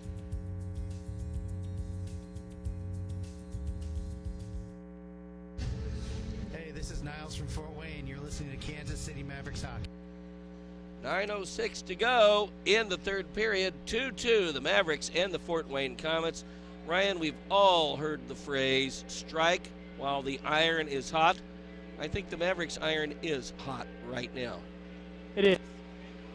It absolutely is, as Kansas City has been buzzing.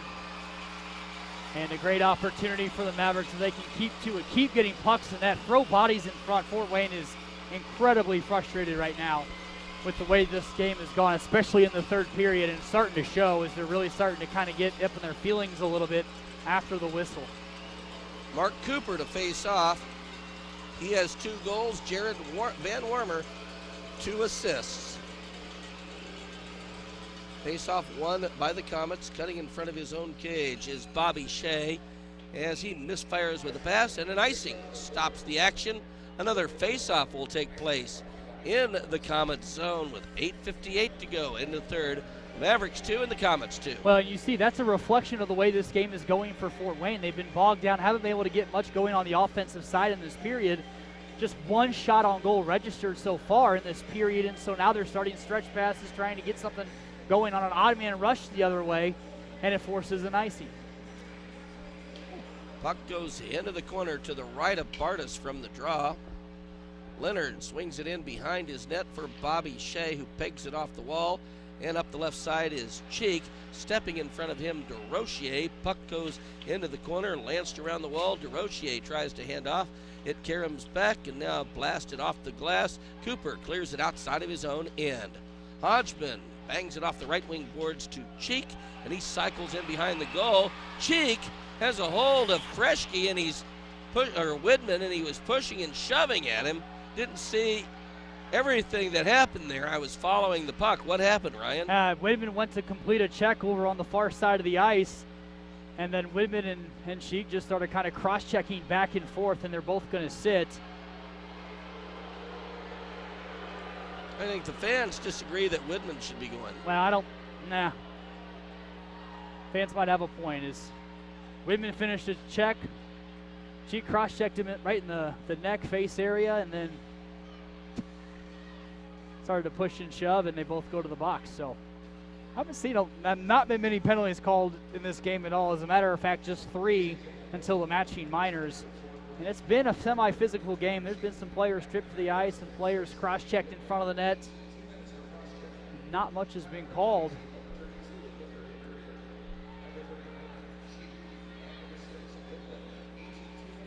Each receive cross-checking calls. 4-a-side hockey now, Ryan.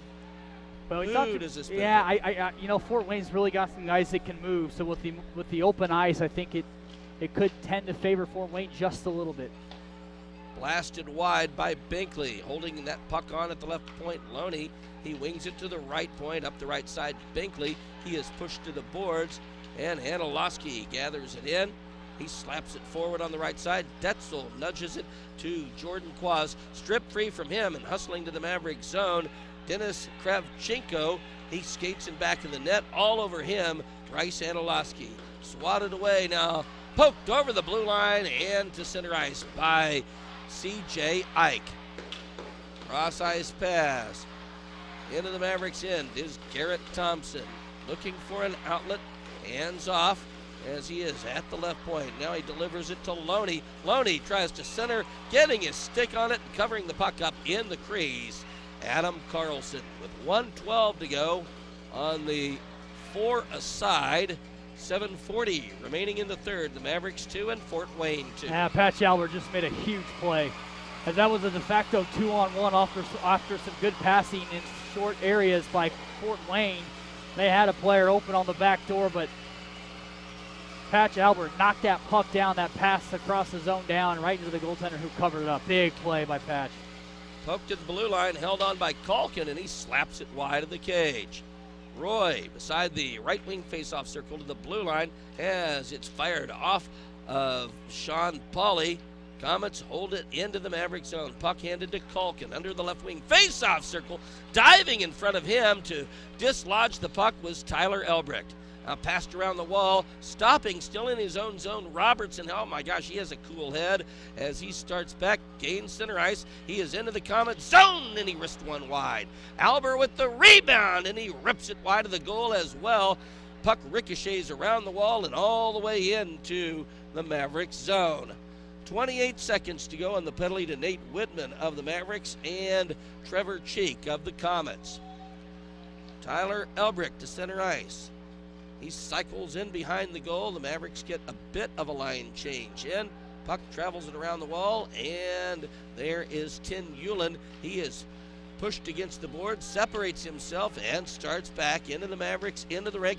As he tried to center it for Binkley, he did, but Binkley couldn't get the shot away. Now they're back to full strength, each team, as the 4 aside has come to an end. Now whipped around the wall and pulling it down, Nate Widman. He hands to Jared Van Wormer. Van Wormer slides it into the right wing corner, and the Mavericks change up. It is 2-2, 6:10 to go in the third period. Charging up the left wing, Trevor Cheek into the Mavericks end. A sharp angle shot caught and held on to by Adam Carlson. Play is halted, 6:03 to go in the third. This is a 2-2 game. That's an important save for Carlson, as Larraza was crashing hard to the net, so any sort of rebound, and he's going to be right there on the doorstep. But Carlson does a nice job wearing that puck into the chest, smothering it with his glove side, and hanging on to it so no rebound comes from that. Talked about that 4-on-4 and who that might favor. Fort Wayne possessed the puck in the offensive zone for the first minute and about 20 seconds before Kansas City ever even got it out of their zone. Then it was Robertson, a one-man play to get that puck out of the zone. Behind the back pass for DeRochier. Lets one fly, a save, knocked down by Bartus, and then he covers it up. We're going to take a timeout. 5:54 to go in the third. Mavericks 2, the Komets 2. We'll return right after this. This is Mavericks Hockey. You know what's great? Airport parking. I know what you're thinking. How's airport parking great? Well, because parking at KCI is the easiest part of your trip, and it's where it all begins.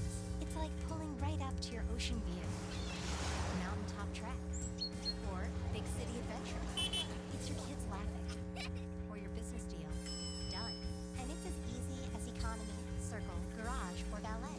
At Park KCI, find your space, plus special discounts at parkkci.com.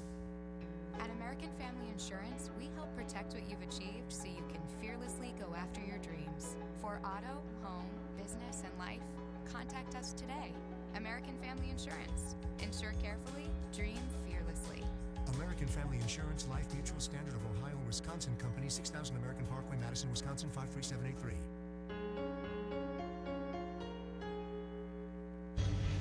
Hello, I'm Sam Schwartz. You're listening to Kansas City Mavericks Hockey.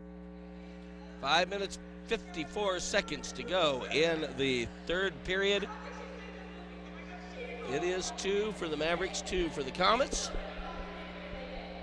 The vulcanized rubber will hit the ice in the circle to the left of Garrett Bartus. That is his catching glove side. Jordan Quaz facing off for the Mavericks. He has played a fine game. Yeah, he's had a great game for Kansas City. A lot of players play well for the Mavericks tonight. Bryce Anilowski blasted off the glove of Bartus, cycled around, stopped by Anilowski at the right point, hesitates, looks for a teammate, a one-timer that went under the stick of Brooks, puck into the trapezoid. Mavericks take it away from Shea, bounce it off the wall. Anilowski, a slap shot. That caroms up high. The Komets pull it down, and they pass up the right side. Tyanulin into the Mavericks end, leaves it behind him as a shot kicked away by Carlson. That save was huge. Behind the net, Tyanulin, a backhand shot. Carlson makes the stop again. 5:13 to go in the third. The Mavericks and Komets are tied at 2. Leonard hands off in his own zone to Tyanulin. Long lead effort steered in behind the KC goal. Now backhanded around the wall by Carlson, and lumberjack to the point, but not out. Reaching in and grabbing it, Eric Freschke slowly starts back before he fires it off the blocking glove. Oh, and over skating was Danny Smith. Komets into the Maverick zone. Garrett Thompson tries to get around Patch Albert. Now he twirls to avoid him. Taken to the boards is Thompson. Puck muscled for beside the faceoff circle to the right of Carlson. It squirts in back of the goal. Widman the first there as he gains center ice. Forwards to Danny Smith, who continues it in behind the net. 4:24 to go in the third. The Mavericks and the Komets are tied at 2. Sidlowski, a nice drop pass to Larraza. He is beside the left wing faceoff circle. Slowly clears it around the wall. to Sean Sidlowski. He hands to Larraza to the blue line, wristed wide as the puck now goes into the corner. There for the Mavericks, Nate Woodman. A long lead effort misses the mark. The linesmen say that the Komets could have played it, so there is no icing. Battled for in the Fort Wayne zone. Hodgman springs it off the boards in behind the net. Now the puck comes free. Cooper hustles to keep it into the Fort Wayne end of the rink, but it caroms off to Hodgman. He puts it onto the tape of Cheek, who then has trouble finding the handle on it. Played in on goal, stopped by goaltender Adam Carlson. He looked up and waited till the last second, and he saw Zach Larraza there and decided, I'm going to cover this thing up. Yeah, late in the period, obviously the next goal isn't going to necessarily win it, but the next goal here late in this period is bottled up as things have been throughout the game. Be a big opportunity. Shots now even at 27 apiece here as Fort Wayne's got now, I think, 5 shots on goal in this period. Ryan, these two teams have faced one another in overtime this year. On November 17th, Mavericks won on a goal 155 into the extra session from Mike McMurtry. Komets, Desjardins leaves it behind him. Shea, a rocket caught and held on to by Carlson.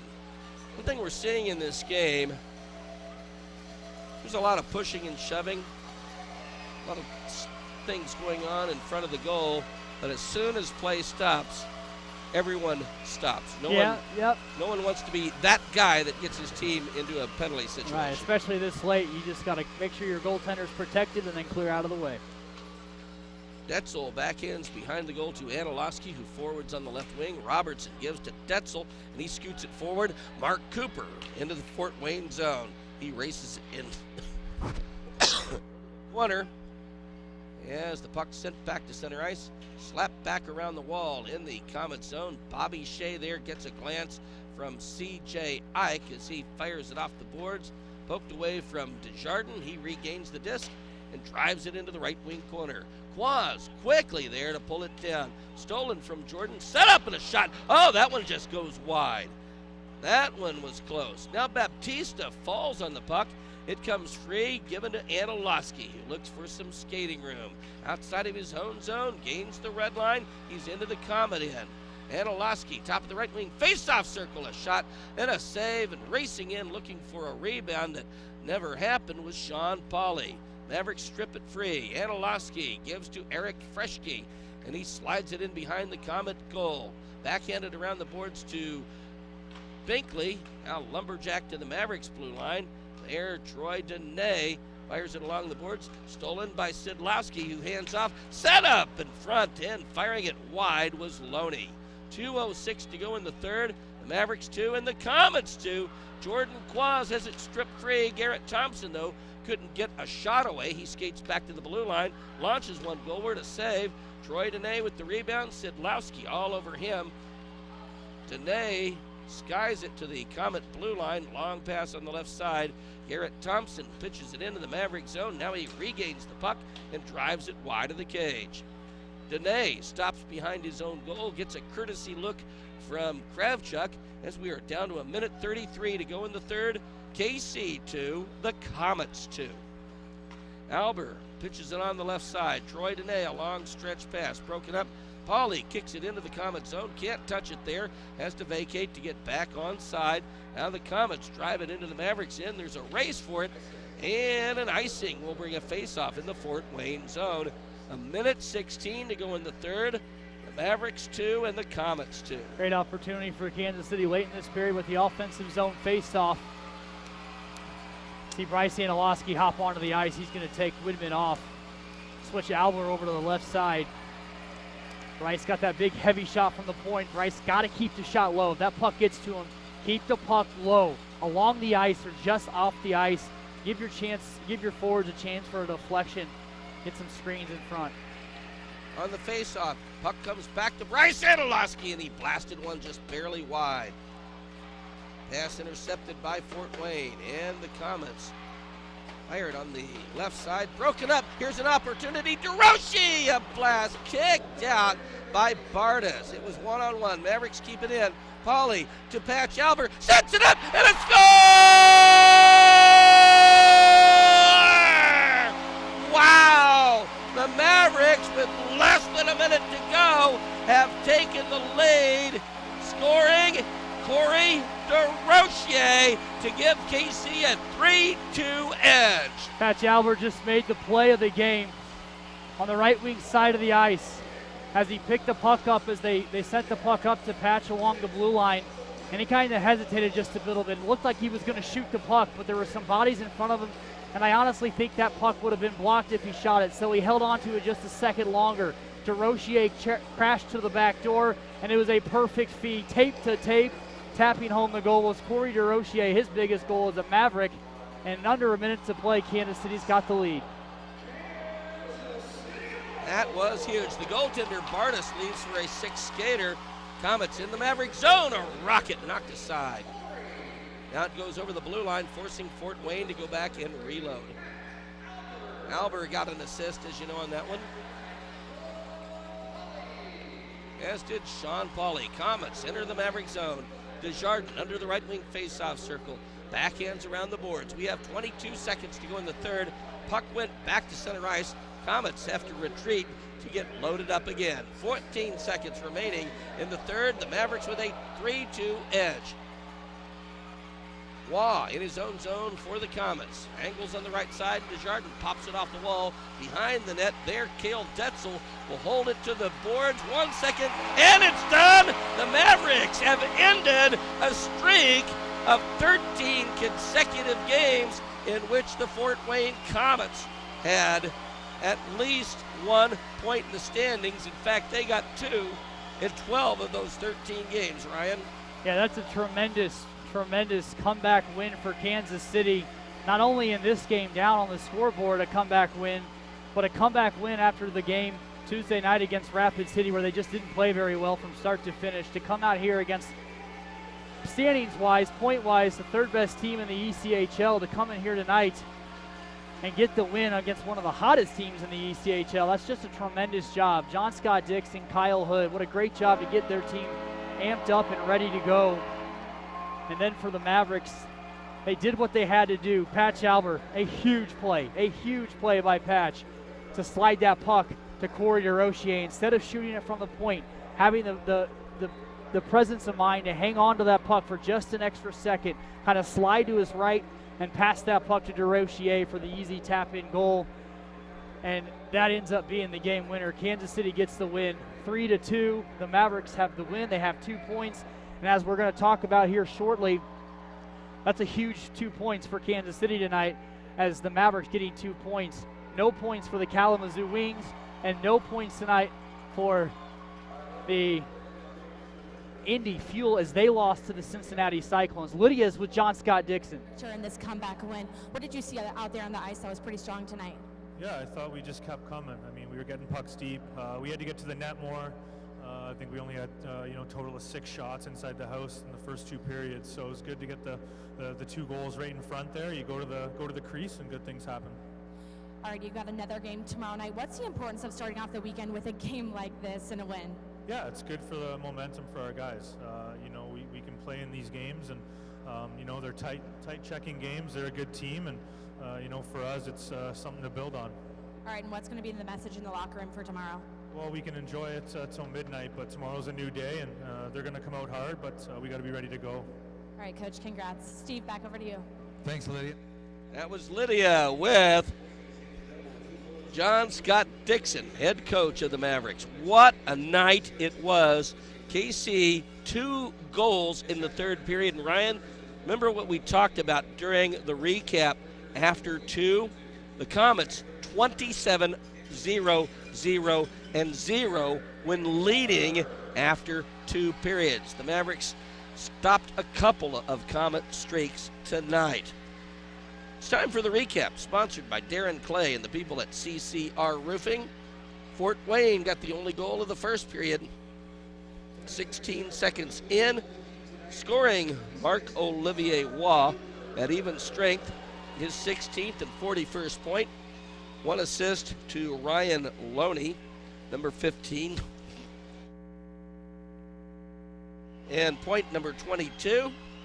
Also getting 1 was Artur Tyanulin, number 20, and point number 36. And the Komets had a 1-0 lead. That's the way the first period ended. In period number 2, Mark Cooper tied the game at 7:31 of period number 2.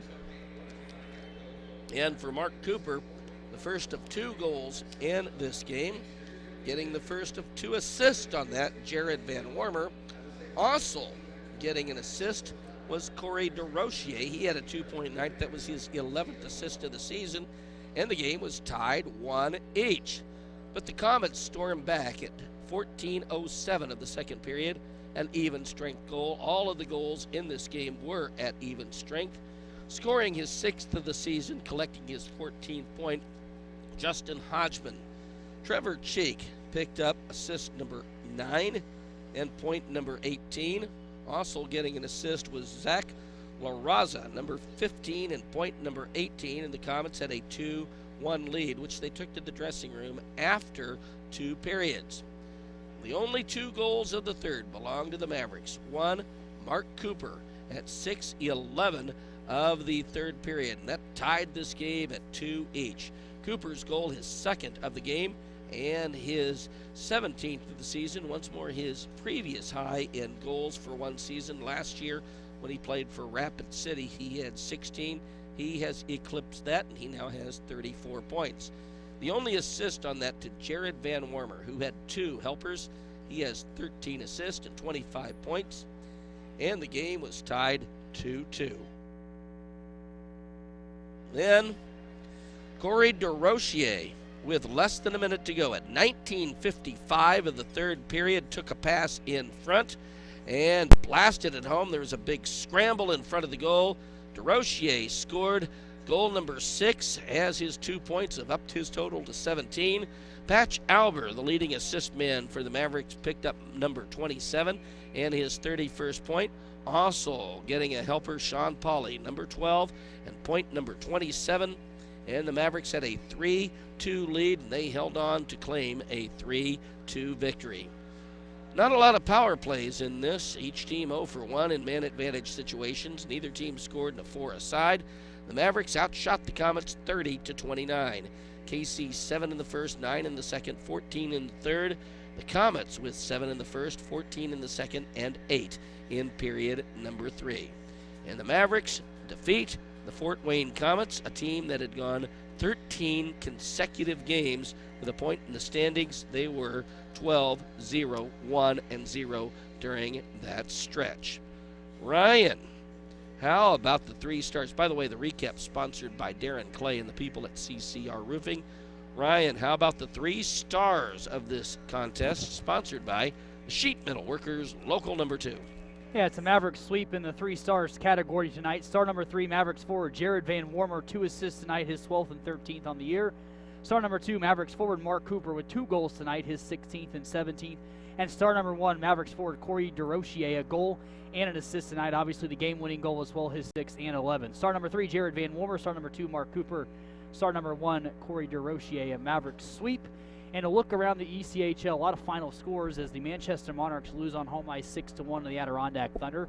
3-2 home ice win for the Norfolk Admirals over the Atlanta Gladiators. A 5-0 home ice win for the Worcester Railers over the Wheeling Nailers. Toledo Walleye, a 4-2 home ice win over the South Carolina Stingrays. The Brampton Beasts, a home ice win 2-1 over the Kalamazoo Wings. Florida Everblades in overtime, 3-2 win on home ice over the Greenville Swamp Rabbits. Home ice win for the Jacksonville Icemen, 6-1 over the Reading Royals. The Cincinnati Cyclones hold on and win 4-3 over the Indy Fuel in Cincinnati. In overtime in Quad City, it's 6-6 between Quad City and Utah. In overtime again, the All-Americans 5-2 home ice win over the Rapid City Rush, 3-2 Kansas City. 5-2 road win for Idaho. The Steelheads over the Wichita Thunder. 2 periods of play done in Colorado. 2-0 the Eagles with the lead over the Tulsa Oilers. So pretty much the perfect scenario tonight for Kansas City. They get 2 points, puts them at 58 points on the season. The Indy Fuel lose at Cincinnati 4-3, so they stay at 57. So the Mavericks hop back over the Indy Fuel into the 5th spot. And Kalamazoo loses at Brampton 2-1, so they remain at 59. And just like that, amongst all the trouble and the issues and the 8-game losing streak and Kansas City being 2-7-0-1 in their last 10, amongst all of that, The Kansas City Mavericks are 1 point back from a playoff spot. Now, obviously, games at hand, and that will come into play. But right now, as we go home and go to bed tonight, the Kansas City Mavericks are 1 point back from the playoffs. Wow, and it took a terrific effort tonight to get there. Yeah, it certainly did. A lot of credit. I mean, all the credit in the world to Adam Carlson after the way his last game went, to bounce back tonight and just play so well in net for the Mavericks. The goals they gave up were not – he could do nothing about them at all. But he made all the saves he had to, made a couple of saves that maybe he shouldn't have made in the first place, and the offense did just enough.